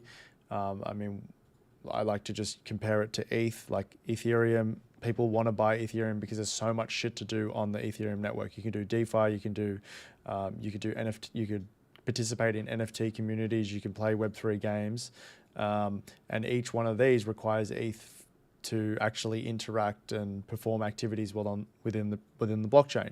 So if Gala Games creates a successful GYRI blockchain, which is a layer 1, and Gala token is the burn mechanism, the token that is used to basically power the ecosystem, then, I don't know where they're going with it, but imagine if every single time you wanted to listen to a decentralized song, you had to like use 0.0001 Gala tokens, right? That to me is starting to create some real utility, and people would probably start to go, well, fuck, I want to listen to the song, I'm going to use it. And then as more people participate in the economy, the Gala token is being used. Now, the only issue with that is, and it comes back to Dushan's point, is it might get too expensive, right? It's kind of like when ETH has high activity, just to perform a simple action goes from, $2 to $80. That's not sustainable in the long term either. So there's definitely pros and cons for all this sort of stuff, and that's kind of why I mean, we're still learning. We're trying. This is our journey as well. And how can the industry solve this issue or these issues? Yeah. So GYRI is their layer 1 blockchain. Well, the layer 1 blockchain they're developing at the moment. So they just want to move off ETH because of the gas prices, basically. And they should have done this a long time ago. They should have probably used a layer 2 on ETH. I mean, immutable is a great option. But yeah. Anyway, so what was my point? Okay, so tying us back to this, the discussion question. So what makes a token valuable, and what are some of the what encourages people to hold the token? So, and I'm not just talking from GALA, I'm just talking from a token in general, and this might, we can kind of discuss why this is important and how GALA can move into that direction. I think it's very important to discuss this, especially in the context of like, okay, so if you have a token, I mean, in my view, like a token is like valuable, like the main thing, like I am primarily like, and I think most people are in crypto to make money primarily, or like whatever, a big reason for having these whole tokens around in the market and transacting them around in the market is to like, you think they're going to go up in value. So yeah, I would say probably, yeah, like investing in a project, investing in a crypto project, you think it makes you money. And like, yeah, giving you access to the revenue. So yeah, having some revenue distribution, or like having, I think the governance, I don't really care about it. I think most people will not really care about it because most people will not really have that many tokens. But yeah, if it gives me a way to generate, like tap into their revenue generation, then yeah, I like it. But then it seems we kind of run into this issue, then okay, then does it become a security and have all this, like all of these obstacles in the way, right? So I don't know if that's the case. How do you make it valuable if they don't want to be, like, a lot of these projects don't want to be classified as securities? And then so the same thing that makes the token valuable, basically getting money from owning the token, it's basically also fucking them over. So I think, I mean, this is a more recent crackdown, right? A more recent crackdown, like by the SEC on crypto projects. And I think, yeah, well, then you run into a big issue and you see something like GALA or whatever other tokens where, oh, wait, but yeah, we want to make people buy our token because, and like gives them some incentives. Yeah, you're going to make money with it. Oh, but then you cannot promise making money with it because then it's a security. So what are we doing buying crypto then? Yeah, and Dehin makes a funny but like true point. 99% of people buy tokens to get rich quick. Let's be real. So, yeah, I mean that's the thing. But I think, there's an issue. That's the issue with the GALA It's token. like purely speculating. Yeah, people are purely speculating, but the funny thing is that speculation is worth nothing. Like, they're not even, if you speculate and buy a stock of, say, Tesla or something, at least you get to own a part of the company. Here, it's like you're not even owning the company, which is just crazy. You're just like Ponzi. You're just trying to out Ponzi everyone, like other people. Yeah.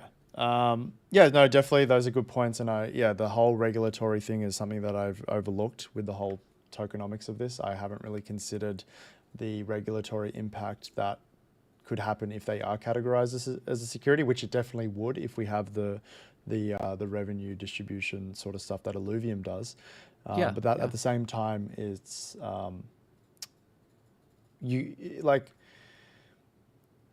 why not solve that issue? Like, if the whole becoming a security is such a bad thing, why not go and spend a lot of time?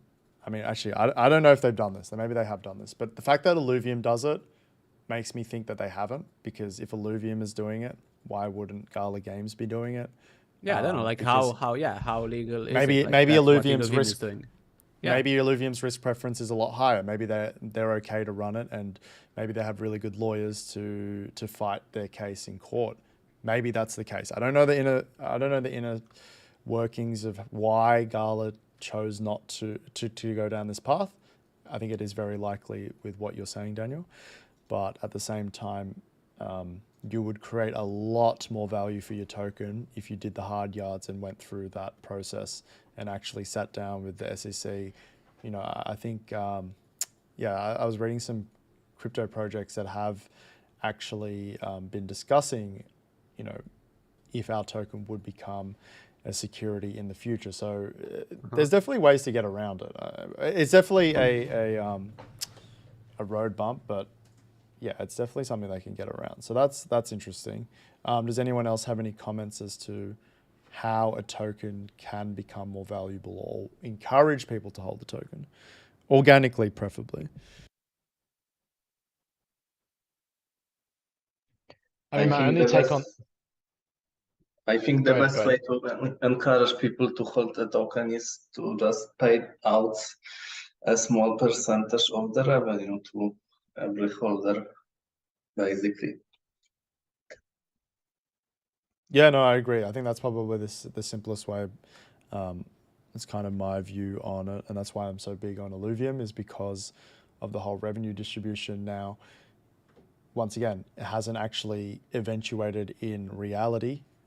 Perhaps in theory it sounds good, but perhaps there's going to be some issues in the future, practically speaking, with that mechanic. But on paper, yeah, it does sound like a pretty, yeah, it makes sense to me, at least. I mean, yeah, look, my only take on this is the more and more I realize how stupid the crypto market is, the more and more I realize that it's just you know, the presence of tokens and the presence of the presence of tokens in games is just not going to work.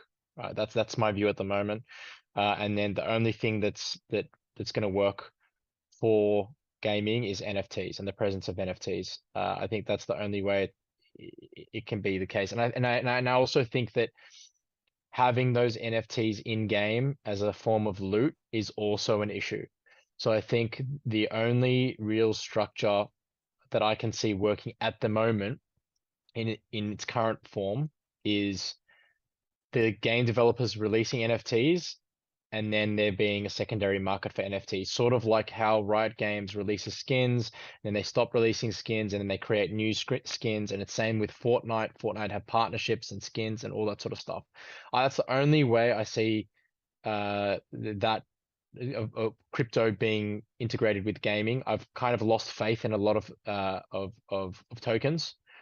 In saying that, I think the 100% Illuvium revenue distribution is very, very unique. I just don't see other companies doing that. I don't see most crypto game companies doing that. Maybe Illuvium can change the game with it if they do it successfully and make money from both the development side of things, but also make money for their community.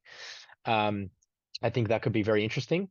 But that's an unproven project. So you know, as everyone knows, we follow Illuvium very closely here. So we're keen to see how that turns out, and we do believe in that project. But in crypto gaming's current form, I don't see anything working except NFTs. And I was actually going to post a video of a guy talking about Dr. Disrespect's new crypto game. So his crypto game is going to be NFT based, but it's going to be NFT based where you actually risk in-game assets. So you can potentially go into, and I think it's a shooter. So you drop in similar to Warzone or Fortnite, and then you may find a really rare skin. And the point of the game is to obviously play out that scenario or whatever the shooting is, or what, I don't know exactly what it's going to be, but you play the game and then to get extracted successfully. I don't know what that means, but That's like once you get Tarkov, extracted, basically. It's more like like Tarkov. Tarkov. Yeah, it's like extraction-based game. Extraction-based game. So if You lose shit if you die. If you don't Yeah. get out of in the map, you have a limited time, you lose all your stuff. Yes. So if you find something rare, now the pressure's on, right? If you find something worth a few $1,000s, you're under heaps of pressure to extract. Now, while I agree that's exciting, and that imagine watching a streamer and or watching one of your friends and they've just found 10K on the ground and they need to extract. All the pressure in the world is on them now. Firstly, I think that could lead to some very serious mental health issues for people who do not extract. But more importantly and more seriously, what happens with hacking, right? So even Yeah, though I believe in course. skins, even though I believe in skins, I don't believe that that is a good way to implement skins into a game, right? I think skins have to be released by developers, and it has to be in a very controlled environment, not in an in-game environment where you are actively finding skins or are earning skins in game, because the level of you know, the level of botting, the level of hacking, the level Yeah. of It just becomes way more in-game incentivized, right? cheating, it's so incentivized. And you know what? Games already have problems with this. You can cheat in CS:GO. You can cheat in any MMO to bot, right? And yeah, they have anti-bot measures, and yeah, they have anti-cheat software, but it still gets through. People still can cheat, right? Yeah. So when you have money on the line, what happens to the game when you have cheaters in place? So yeah, that's my only take at the moment. Obviously my takes and everyone else's takes changes as we learn and as we get through information. But for me, it's only through NFTs that we can actually see successful value of blockchain being implemented in these games. And it can't be NFTs earned in game. Yeah, I think that's a very good. Yeah, so that's some very fair points. More like NFT stuff. So yeah, the question is like if that's going to be enough as well, right? Funnily enough, I actually wanted to talk about the Dr. Disrespect thing at the end of the presentation, but now that Ron's already brought it up, I actually think the cheating argument is kind of lame. And the reason for that is, I mean, we're all poker players. We all play online poker. That's a game that's played for arguably way more money than any Web3 game is going to be played for. Yet I understand that there's obviously cheaters within the poker community and the online poker scene, but the fact that online poker still exists, I would say hundreds of thousands of poker players play online every day. That doesn't mean that Web3 gaming can't do the same thing. And poker is arguably I think I think that's a very different scenario. Why would that be different? So because in a game, like maybe like these are trying to be designed, you're designing a system where the hackers can just like win every time. In poker, people cheating, there's like because of the variance, and there's like a very like large player pool of players, and like you have like multiple fish. If people are still like, there's still cheating going on in poker, let's be real, there's a lot of cheating.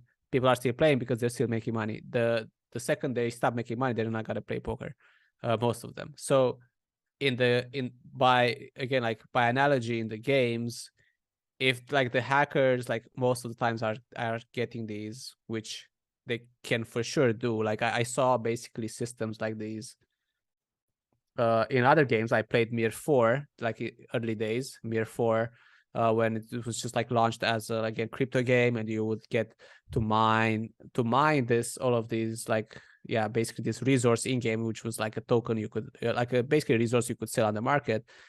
It was swarming with bots instantly, like very very easily swarming with bots. So actually I agree with Roden on that one, because I think when you create these big incentives for cheating, especially if you tie like the bigger the incentives for cheating, the more easy it is. And I think poker, especially like you're probably mentioning like high stakes poker, it's people are still cheating, and like it's very self-policed. It's very like the high stakes community is it's kind of small, so they kind of people know each other, and when someone new appears and like starts like winning a lot, and like, okay, who the fuck is this guy? And if you don't have an answer to that, it becomes very suspicious. And even then you cannot really do much about it. You can like try to report him, but like if the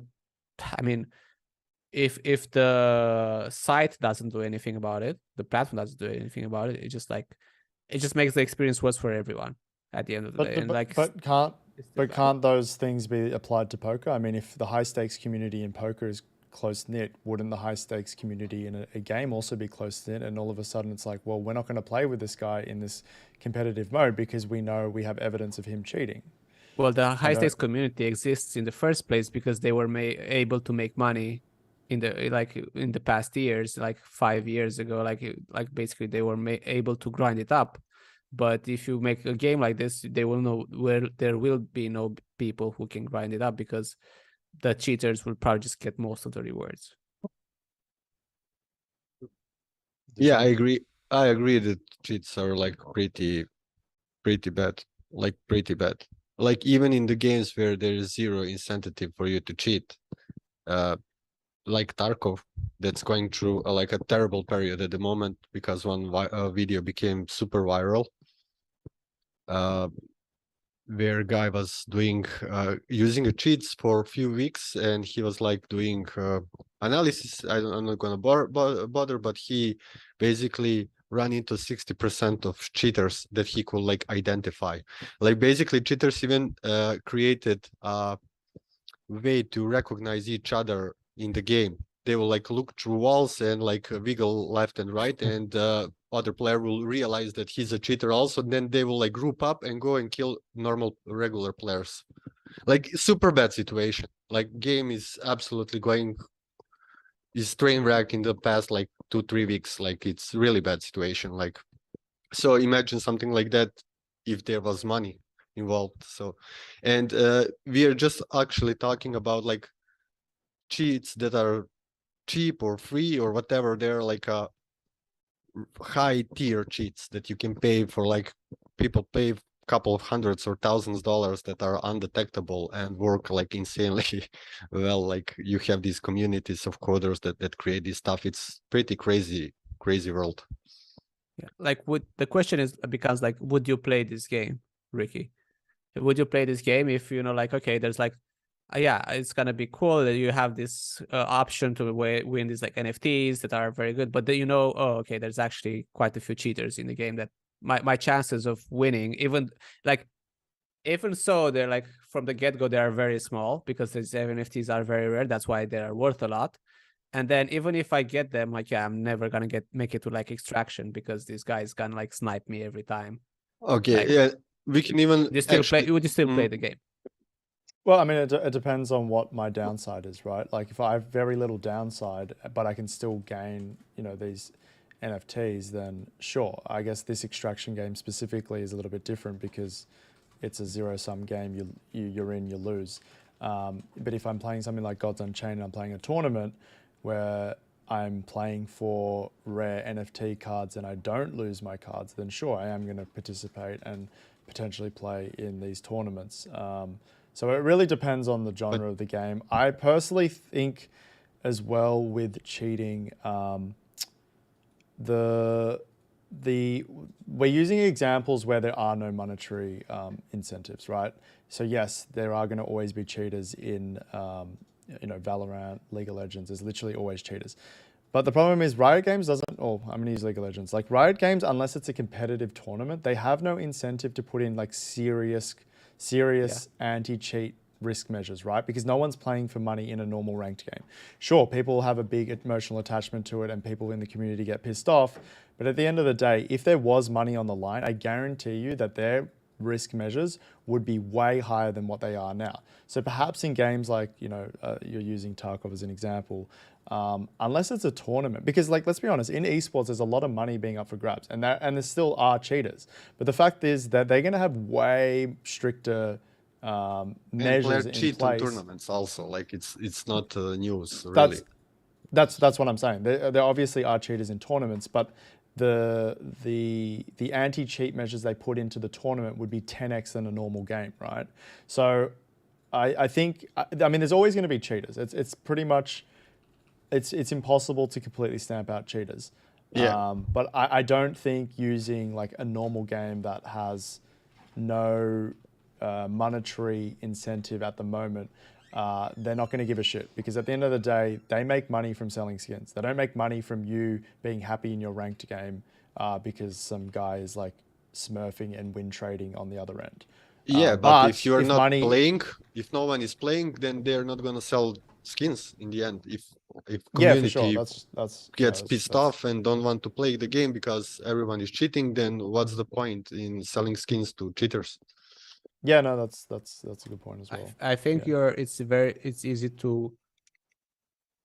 So I think, yeah, I get your point is, okay, once you will have monetary incentives, their anti-cheat will be stronger as well, right? They will put more efforts into their anti-cheat. I mean, now, I'm assuming, like, if we look at, I mean, this is going to be very poker, I'm probably going to lose a lot of people, but, Phil Galfond, with his Run It Once site, he literally had a team dedicated to anti-cheating, which a lot of other sites didn't have because he was so hell-bent on, safety and, risk protocols or whatever. These, I guarantee, I don't know, I guarantee you, but these big companies who have competitive scenes, they will implement a very big team to stamp out cheating. And at the moment, and you'll see that with tournaments. I mean, you have people literally, their job is to see if people are cheating. Now, obviously, that's not reasonable in a normal game setting where you're playing your silver ranked game against, someone in league. Like, they don't give a shit about that. They're not going to put resources into that anti-cheat system. Yeah. I don't know, man. People cheat, like entire countries cheat in Olympic Games. So saying that these guys will catch up all cheaters, it's just No, not, yeah, exactly. not I think existing, the man. bigger the incentives, to cheat, the more they will battle it out for cheating. I think it's not as like it becomes basically like, okay, once you have these big financial incentives, it becomes a big race on who will win, right? Like the cheaters versus the anti-cheat team. And that's a huge, expensive race to run. It's not like, oh, just make your anti-cheat better. Like these guys, Mir 4, like they could not get rid of bots. Like they will always like find new ways, and like there's always there's always new exploits, and it probably takes way more effort to make a game like anti-cheat and like to make a very hard to cheat in game. It makes it much harder to make that game and to ensure there is no exploits than when you have these big incentives to cheat, than like a game that there are not major, like you don't really care about cheating because you cannot gain much from it anyway, and people are still cheating, like we can see. So yeah, my issue is like when you make it very incentivized to cheat, then yeah, they will also bring the people in Brazil. I know Mark is in Brazil. I don't know, like the people in the poorer countries, they will bring the heat. They will find a way. They will find a way to cheat and like collude or anything. So I think then it becomes very expensive for the project to counteract this. And again, I saw this firsthand with Mir 4. Even like after 2-3 months, there were still bots, and like people were spamming in the chat every day, nonstop, bots. Like, this is terrible. All these bots taking my spots. And they could still not, and they have a very legit team. This is not a small crypto gaming project. These are projects that had a game. They had a traditional game. This is like a pre-existing team with experience, and they still had a lot of trouble preventing these people from cheating. So I don't think it's that easy when you make a lot of incentives to, and it's very costly.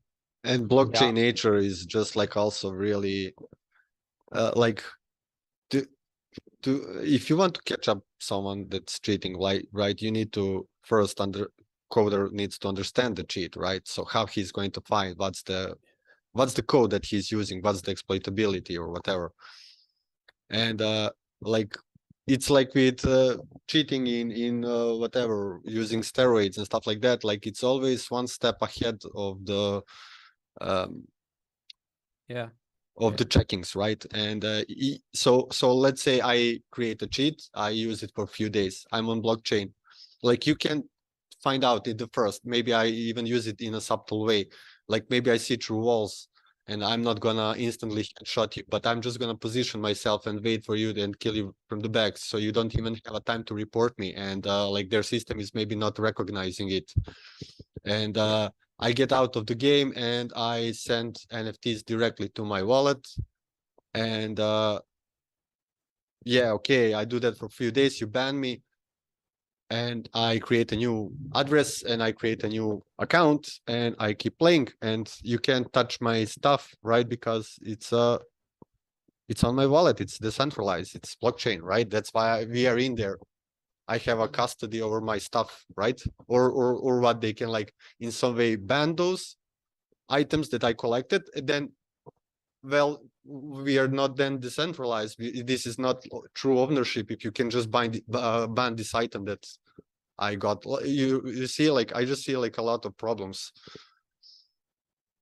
Yeah. It's also like, even... what's the goal? Yeah, go ahead. Sorry. Go ahead, Rodan. Sorry.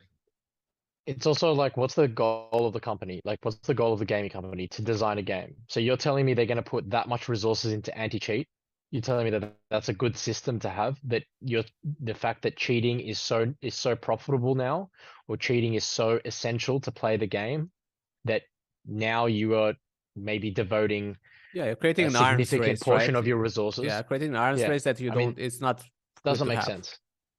It doesn't make sense, and I think cheating is a very significant threat because it's been proven a lot of times in many different Mhm. games. You mentioned Mir 4. Mir 4 is created by the Korean game developers We Made, right? Yeah, Who actually have backing from Microsoft, yeah, but they have been in the game for decades. yeah. They are a serious Decades, company. It's not like right? no, they are a Yeah. serious company. They're a serious company, Mhm. and they have been. I'm sure they have had issues with cheating. Jagex been in the game decades. People still bot on Jagex on RuneScape. That game RuneScape has even the old school version of the game has not changed that much for decades, and people still are able to bot.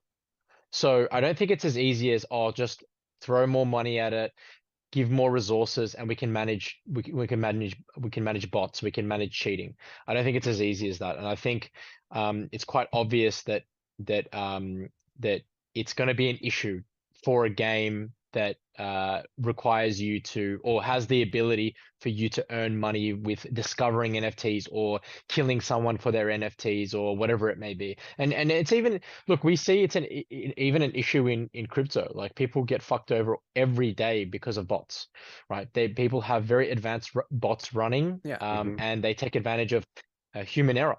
And it's kind of fucked, because at the end of the day, you can the average person can get fucked just because they made a small mistake and they lose a lot of assets. And I think that when there is the ability of that happening, then it becomes quite dangerous for the mainstream. Because imagine me being a mainstream player and then realizing that I've Mhm. just died for heaps of my money, or I spent $200 on the introductory pack, but oh, some of it's gone now because I made a small mistake. I mean, I'm just giving a very specific example here, but you can see how that might cause some issues with mainstream adoption. Because at the end of the day, the whole point of crypto gaming is to get people to adopt crypto, not get pissed off about it, to be honest. I think, to be fair, I do think like there's like a counter argument to all of this. And I think then it becomes very important what kind of game you design. I think you can design a game in a way that it's very hard to cheat. It's basically, there's no options to cheat. It seems like the more complex the game, the more variables you have in the game, the easier it is to find loopholes. Take axes, for example. There are items in axes that are worth like thousands of dollars if you craft them.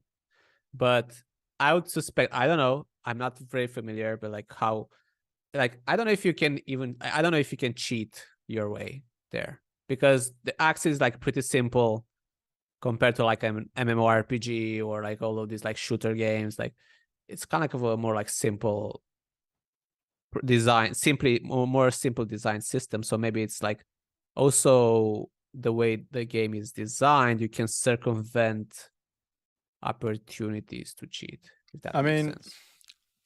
so just I want to interact with the people in the chat. So first thing, Dehin says, cheaters are rampant, but RuneScape's still relevant with a thriving market for secondhand gold, though. The game is still fine even with cheaters. That's an interesting point. I actually think I've actually watched a few videos with the botting in the RuneScape. Some people argue that the botting in RuneScape has actually made the game more fun. And their argument is that the bots generally farm resources that are necessary, like a very important commodity within the gaming ecosystem of RuneScape. And it means that people don't have to go and do these bullshit tasks to grind these simple resources. And rather, these bots are doing it for them. There's an oversupply, and that means it's very cheap for your normal gamer to go and buy, I don't know, let's use some like really simple item in RuneScape like coal ore, for example, to increase your smithing level. So I think the it gamer depends cannot on, make money, right? well, you can, because now that instead of having to farm coal, you can go spend your time farming more expensive items because you don't have to waste time mining the coal. And sell those. So, sorry? And sell those items. Yeah, and I guess sell Okay. those items because I mean the Because secondary I did market not for play RuneScape. Okay. the secondary market for RuneScape is massive. It's been massive for 20 years. It exists now. It's still sorry. It existed now. It existed 20 years ago. So, in a game like RuneScape, I think the cheating, if you will, if you call botting cheating, can actually have some positives for the gamer experience. Maybe perhaps when we think more so in a shooter 1v1, killer takes all kind of thing, perhaps maybe cheating becomes a little bit more, it becomes a little bit worse in that scenario. So yeah, maybe you're right, Daniel. Maybe the genre is important as to the effect, because I personally don't see the difference between high stakes poker and something like what they're talking about here. Yes, there is variance involved with poker, but at the same time, if you sit down with 5 people colluding and you don't know that, you're losing in that game. There's no way you're winning. So you're getting cheated 100%, yet the online poker high stakes scene exists. And like you said, there could be community measures where, you only play games that other people are honorable. So like perhaps maybe if you wanted to play against, this person and this person, you only play against those 2 people. So you get to choose who you play. You cannot really against. choose. If there's like a big fish on the table, you're gonna play. You don't care if the guy's cheating or not. But the point is, let's say you're playing a random game, right? You don't know anyone on the site. You're playing an anonymous site. For example, you sit down on a high stakes cash game. There's nothing really stopping 5 people playing against you, and you have no idea, right?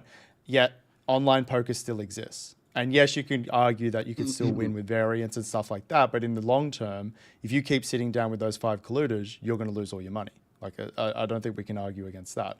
So for me, the fact that the online poker ecosystem exists means that I think there is an opportunity for Web3 gaming, this zero-sum game to exist. Don't get me wrong, there's a lot of people quitting poker because of the cheating. I'm not saying that cheating doesn't exist in poker and it's a perfect system, but the fact that that ecosystem is still alive suggests that there is a chance for maybe it's not the shooters. Maybe the shooter, you can't do it, but there's definitely other games where cheating is not as impactful on a player's ability to win. And going back to the... Yeah, sorry. You also have in poker like verifications and bank accounts, and you sign, TOS and stuff like that, and you could be legally sued for that. And in GALA crypto game, I don't think you're doing anything, right? So if you have 5 guys in poker that are colluding against you, like poker site can find that out really quickly, right? They can change accounts. They'll just follow those accounts for a few hours and see they're always playing the same game, right? That's why people don't do it. It's just very naive. But no one's going to jail. Like, name one person who's cheated in poker that's going to jail. Well, okay. So there's no real legal consequence for cheating in poker. Well, the fact that I won't say there's no legal consequences. It's just if site is going to enforce it. If you agree that you will, respect, it's up to them if they're gonna sue you, right?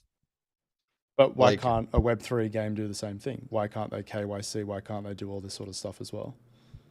They can. Yeah, they can. They can do that. Look, I'm just saying. I just think if online poker exists and cheating, let's be honest, happens every day on poker, and let's be honest, these poker games can play for a lot more, particularly if you play on the apps.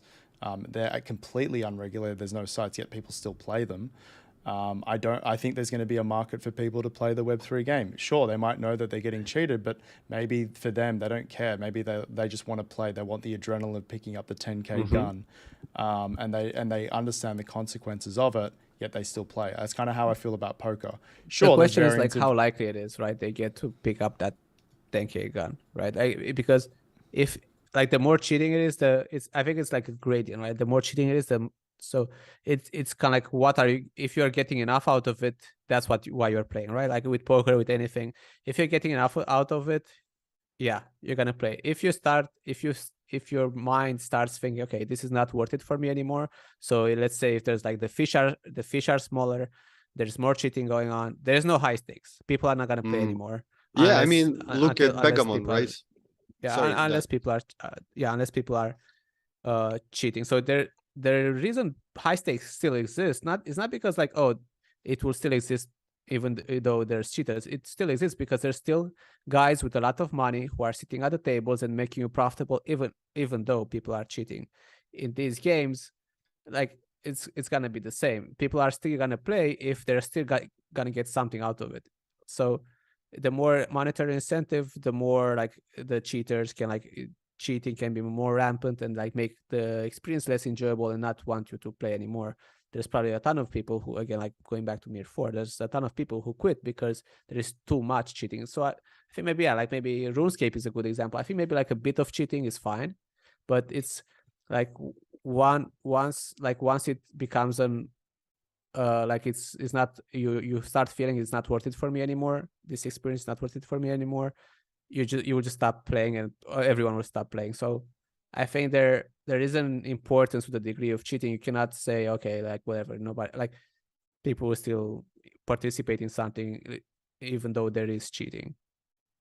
Yeah, I mean, look, I think the RuneScape one is it's a hard one because it's comparing RuneScape and comparing like fucking bots that are chopping you logs for $1 an hour to a game that you can potentially farm NFTs for thousands of dollars, I think is difficult because you're dealing in the RuneScape bots, and the RuneScape gold farmers have found their specific niche. And if there is a Web3 game that becomes very successful and allows you to have access to insane assets, then you're gonna get the best of the best coming on board. You're not gonna have like small Venezuelan niche botters. You're gonna have some of the best hackers and cheat software makers come on board to completely destroy the game. And they're not just gonna do it like a little bit here, a little bit there. They're gonna go max out and fucking destroy it. And that's what I think. I think I do agree. There's always going to be always going to be cheaters no matter what.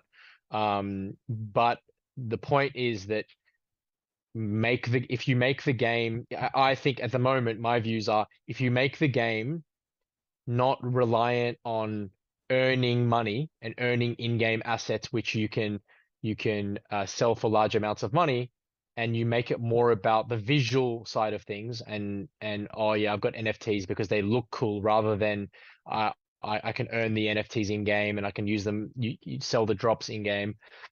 I think if you make that distinction, it could be more successful than just having games like Dr. Disrespect. Yeah, I don't know if that made sense. I'm very tired right now, but Yeah. I think that's the argument against the whole Dr. Disrespect shooter Tarkov style Yeah, games. it looks like, Yeah, I think it goes back to what we were just like always saying, right? Like once you put in like too much money in the game and like that becomes the primary reason people play it, I think that's when you have an issue. That's when you have like more cheating going on and whatever. Like, once you market it as like play to earn, come here, make money. But if you, Dean in the chat as well, like if your focus is like people are playing here not to make money, they're playing because it's fun, because they have a good experience. If you make it more, the more you make it about the experience, the less cheating there will be, the less incentives for cheating. The more you make it, the more you make a game about, oh, okay, yeah, we're gonna make mad money here, whatever. The more likely the game is gonna turn to shit because people exploiting it, right? That's what we're kind of seeing here. So then again, okay, but then why make it? So like, okay, play to earn kind of goes down in value now, right? We're saying, okay, this not really worth it, like to make it like a play to earn a big part of the game. So then like what are other incentives to make a game on crypto, right, on Web3? I think that's kind of like what I'm kind of like asking myself now is like, okay, we have the NFTs part, the skins, right? But then I think this kind of, I think like now that we put it like this kind of takes away from a lot of this, like the monetary incentives from game. Yeah. Okay. All right. That was a pretty off-topic conversation, but I think it's good. I think we discussed a lot of interesting concepts there, and cheating is definitely let's call it a hurdle in these types of games that Dr. Disrespect is doing. So let's go back to Gala games for a second. All right. Okay. So I Gala thought token. you were finished. No. Sorry. So I'll run through quickly. Oh. So supply side focus. So basically what I've been talking about, GALA Games has been doing a fantastic job at mitigating the supply side stuff, but it seems like there's a lack of attention to demand. This is something I have a really big issue with. Web3 gaming projects specifically, and I actually think even normal crypto projects, but let's just focus more on gaming projects. They believe that the best way to increase the value of their token is to create scarcity. And this is why there's this big obsession with burning. Now, burning... Very good point. I like this. Burning is obviously... Like let's think of it purely from an economics point of view. We have supply and demand. If you decrease the supply, we're gonna, there's less of it in the market, makes it more valuable. It's scarce, it's rare. People are gonna pay more money for it. The only problem is if that scarce item isn't valuable or doesn't do anything in the first place, it doesn't really matter how much of the supply you manipulate. It's going to be worthless. And I feel like at the moment, GALA Games aren't really focusing on the demand side of things. I also think perhaps they overestimate the demand for their token. I think maybe they think that more people are going to use the GALA token to buy and sell NFTs. Sorry, not sell NFTs, but buy NFTs. It just doesn't. I just feel like that's a short-sightedness of GALA Games. They need to look more at the demand. How can we provide more value to first of all, the founders nodes who get these GALA tokens as rewards, and also people who want to come into the GALA Games ecosystem just cold. They might have no association with the project, but to buy the token. Daniel, it looks like you want to say something. I think this was just a very good observation you made here, and it just again looks like, okay, we're just gonna make a token, gonna get rich, whatever. The team gets a lot of money, and then okay, we're just gonna figure it out. I think a lot of these projects, GALA as well, we are seeing this, I think, over and over in crypto. Just again, that's the way it's incentivized, right? Make the token, create hype, make people think they're gonna make money buying your token. They buy your token, you make money. And then oh wait, but it has no utility. Oh wait, but why would you even want this? We're just gonna try to figure it out. Yeah, and we've already touched on this, so I'm not going to spend too much time on this demand for GALA. There's no governance, there's no ownership, no revenue dividends. The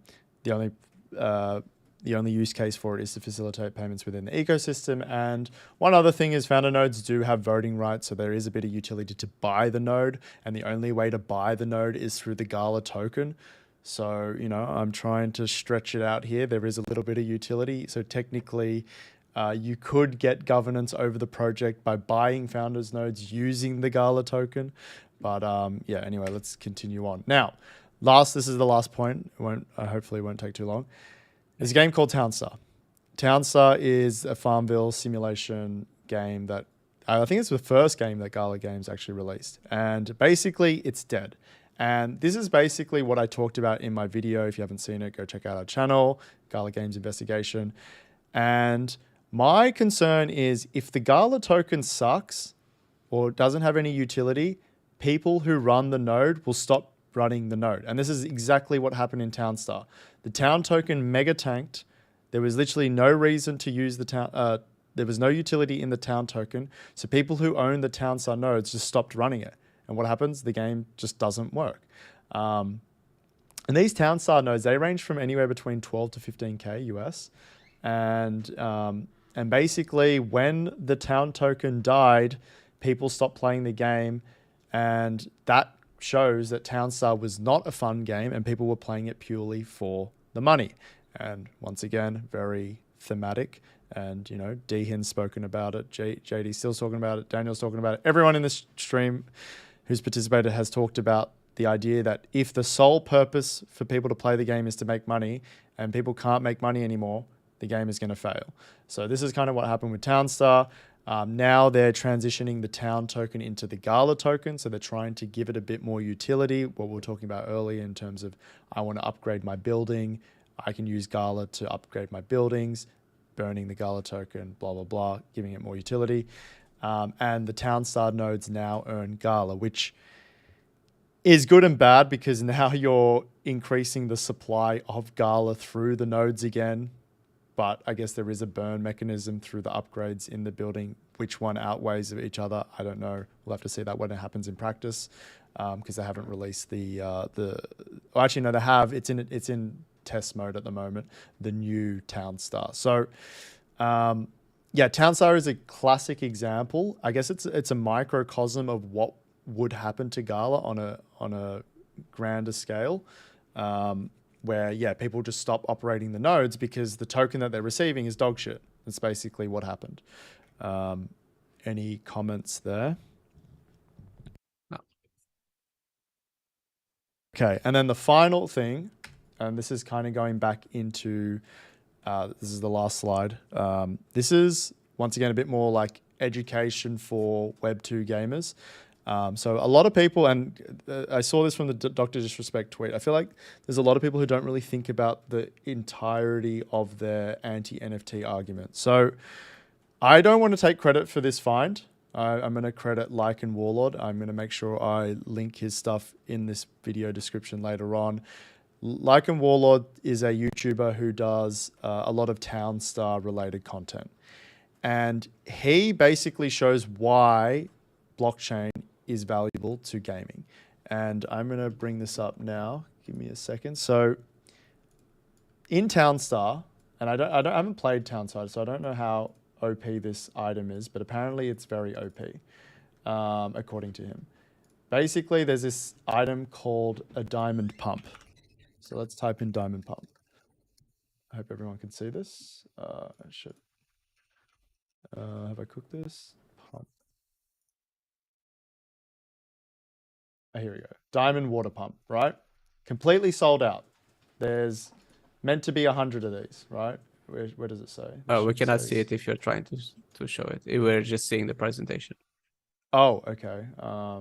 Give me a second. Oh, okay. Wait, they can see it on the stream, but Stream, I yeah, cannot see yeah. it on Zoom. Okay, I'll just look on stream if you. Let me do this. Okay, can you guys see this now? Yes. Okay. Yeah. Okay, so once again, this is not my find. This is Lycan Warlord's find. I'm going to make sure I credit him for this, but I thought this was really interesting and a really good use case for why blockchain is very important to gaming. So yeah, basically it says there's 100, it's sold out, 100 of these left in stock, right? And, but what's interesting is, let's go to OpenSea. Let me open up OpenSea and let's actually have a look at the diamond water pump and see how many are actually available. So Town Star diamond, you can't see anything yet, so don't panic. Let me just get Town Star up. And we're gonna go water pump. Where is it? Hang on. Diamond water pump. I should have saved all these before. Oh, one item. No. Oh, here it is. Town Star diamond water pump. Okay. Oh, so on their website, they say they have 100 diamond water pumps available to be sold, and they have 110 on the blockchain. This is to me, this is a really important find, because if we were in the Web2 gaming space, and let's say Riot Games goes, hey, we're going to release 100 of these really rare really rare skins, you have no way of verifying this. But because everything is on the blockchain, you can investigate all this bullshit. Something else that's important, I've told the boys, I've recently been getting into like trading cards in real. That's another issue. You know, how do you know that if Magic the Gathering makes 100 of these cards, how do you know how many actually exist? Mm-hmm. And this is super, super important, because first of all, we can now check the credibility of the project by doing stuff like this. Once again, shout out to Lycan Warlord. This is not my find. This was his find. I think this is really cool. And then something he does even more interesting. And this is once again why blockchain is super important when we have assets that are worth money. And it goes back to the whole point of, there are bad actors in the space. When large sums of money are involved, people are going to do nefarious things to try and to basically scam other people, right? So what he did was he found out that 28 of these items are owned by this wallet, right? And when we go to Etherscan, let me actually get this up on Etherscan. Ooh, I like this investigation vibes here. Yeah, once again, this is not my. He's done this, but I thought this is really interesting, and I think this is where a lot of Web 2 gamers like don't realize how valuable this sort of shit is. Now he found out that this wallet is actually the Gala Games wallet store.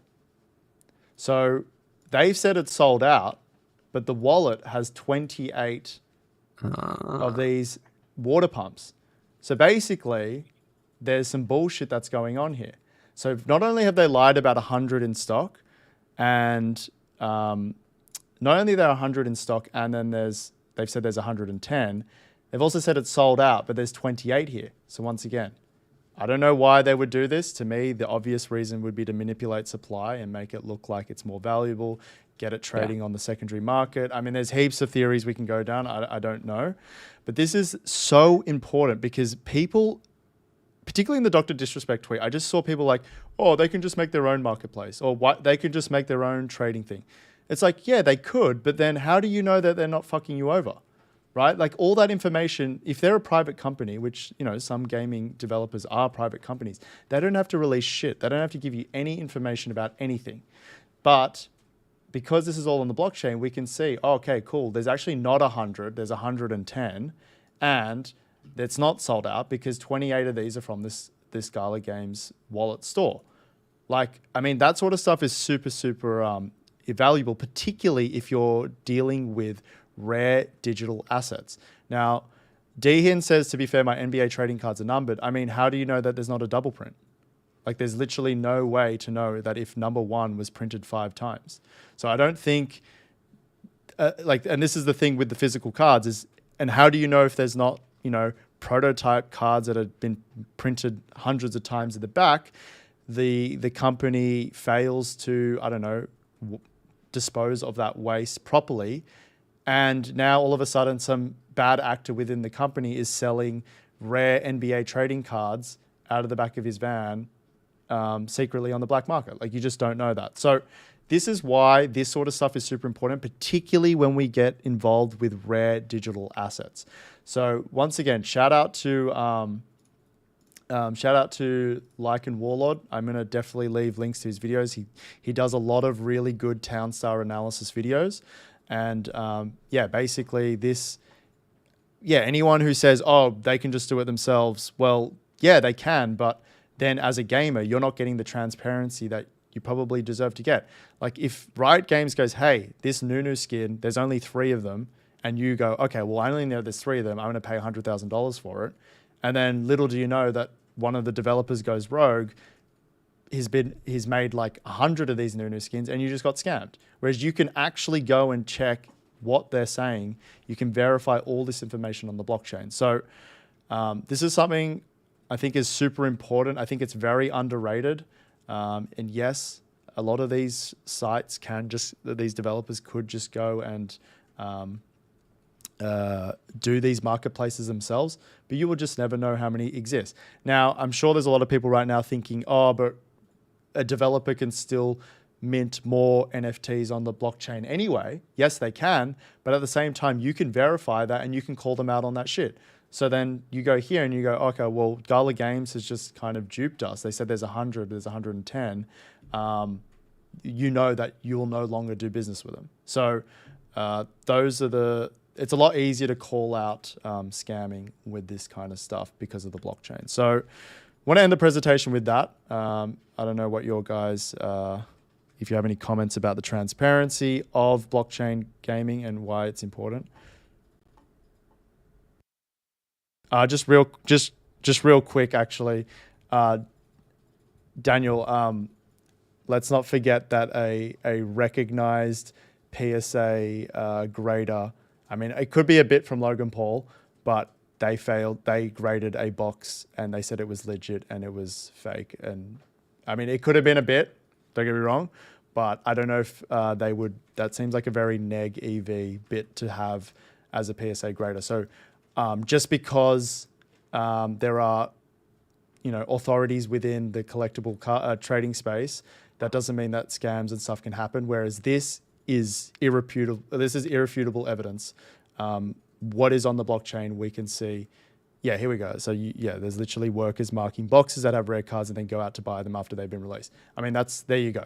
The fact that that can exist is like, it just basically devalues the whole collectible industry, in my opinion, whereas we can actually see how many is available on the chain. And if a developer does try and fuck us over, we have the evidence and we can be like, all right, done. You're done. You lose your reputation. You're gone. Yeah. I definitely, I think this is an important aspect, an important benefit for like, especially stuff that have a lot of like collectible element to it. Games that have, this kind of element. I think this is very useful for that. Yeah. So like, especially, like your card games type of stuff, this becomes very, very important implementation. 100%. I think this is super underrated, and I just get so tilted when there's like Web2 gamers who are like, oh, they could just do it themselves. It's like, yeah, they can do it themselves. Do you trust Riot Games with everything they say when they're a corporate company who their main, objective is to maximize profits? It's like, probably not. Anyway, that's my take on this whole GALA Games project. I hope you guys found it interesting. We had a very good discussion about cheating and blockchain games. But yeah, I think for me, out of everything that I did in preparation for this transparency in blockchain gaming was very eye-opening, and I'm glad that there's been an actual case where we can show the power of that. And I mean, I don't know how to feel about GALA Games doing this. I mean, I don't know if they've intentionally done this. The evidence is not good for them, to be completely honest. There might be an honest mistake, but based on this, and based on a lot of the videos that Lycan Warlord does, it seems like he thinks that GALA Games, they're fucking their players over. So that this is definitely not a good look for GALA Games. Yeah. It does get drowned in all of the other videos that GALA Games is paying people to do, right? So 100x to the moon, millions. Yeah. I think that Wag this me. I think this was a very good presentation. I think you brought up a lot of very good points in GALA. Actually, like I think all of us here in the group here was like, don't really know that much about GALA, and I'm glad you took the time to actually do the proper research and I bring it to us. Now I definitely I feel I have a very good grasp of like how GALA works, what they're about, thanks to your presentation skills here. I did learn a lot, and also just like from all the debates we've had this meeting, I feel like again I understood a lot more concepts better. I think again this is why it's good to do these. I understand GALA now better, and now I also have a better presentation of concepts in my head around crypto gaming as well. So really enjoyed this. Thanks for bringing it down. Dushan, do you want to make? He made a private comment in our chat, but I think it's good to mention. Yeah, you can share. No, it's your comment. I think you should take the. I just said that we are in the end depending on these guys to stop cheaters, when in reality they are cheating their customers right from the start, right? That's a very good point. If how can we rely? Yeah, you're 100% right. How can we rely on the security of the game if they're gonna do some shady stuff like this? So, it's quite disappointing from GALA Games. Like I said, there might be an honest mistake. Perhaps, we could be wrong on the investigation here, but it's pretty hard to be wrong when the blockchain has all this information. And once again, this is another example of, people keep talking about, like, blockchain crypto makes things a lot more anonymous. Well, if you have the right people who know how to do the right things. I'm not sure about that. Yeah, exactly. Yeah, like a lot of people can get caught out quite easily. Like, I don't think it's as anonymous as people make it out to be. And this is a great example of where it becomes useful. It doesn't happen often, but I'm glad we found a real life example. Anyway, hopefully you guys enjoyed the stream. Dehin, legend for hanging around and and participating in the conversation. Shout out to Dehan. Yeah, Yeah. Dehan, JD Steele Even as though- well. He had some interesting takes, you know, weird, bit of a weird guy. They're not to buy Um, GALA, so that was a very useful stream then for you. Yeah, shout out to JD Steele as well, you know, in the mix, giving us a few comments. And yeah, hopefully you guys have a better understanding of GALA games. I'm definitely going to put up a video soon of the gameplay between RDZ and myself playing Superior. That's one very good positive, I think, for GALA games. I think RDZ has been hating a lot, but he is dick sucking the shit out of the Superior game. So, But I did look into it, and it's not a GALA game. So it's by a publisher, not publisher, by a game developer called Drifter. And one thing that I will, sorry, I'm extending it a bit. One thing I will note about that is that, yeah, it's different to GALA games, and also listed on Steam, and you can't actually transfer, like if you buy it on Steam, you can't play it on GALA. So you have to buy 2 versions of the game if you want to, you know, actually use the NFTs and do all of that stuff. So that's important to note. Mm-hmm. Yeah. All right, boys, we'll wrap it up there. And yeah, everyone who watched, thanks for tuning in. And we'll see you guys in, I think, 2 weeks again. Yeah. I believe is the next live stream meeting. All right, guys, enjoy. Cool.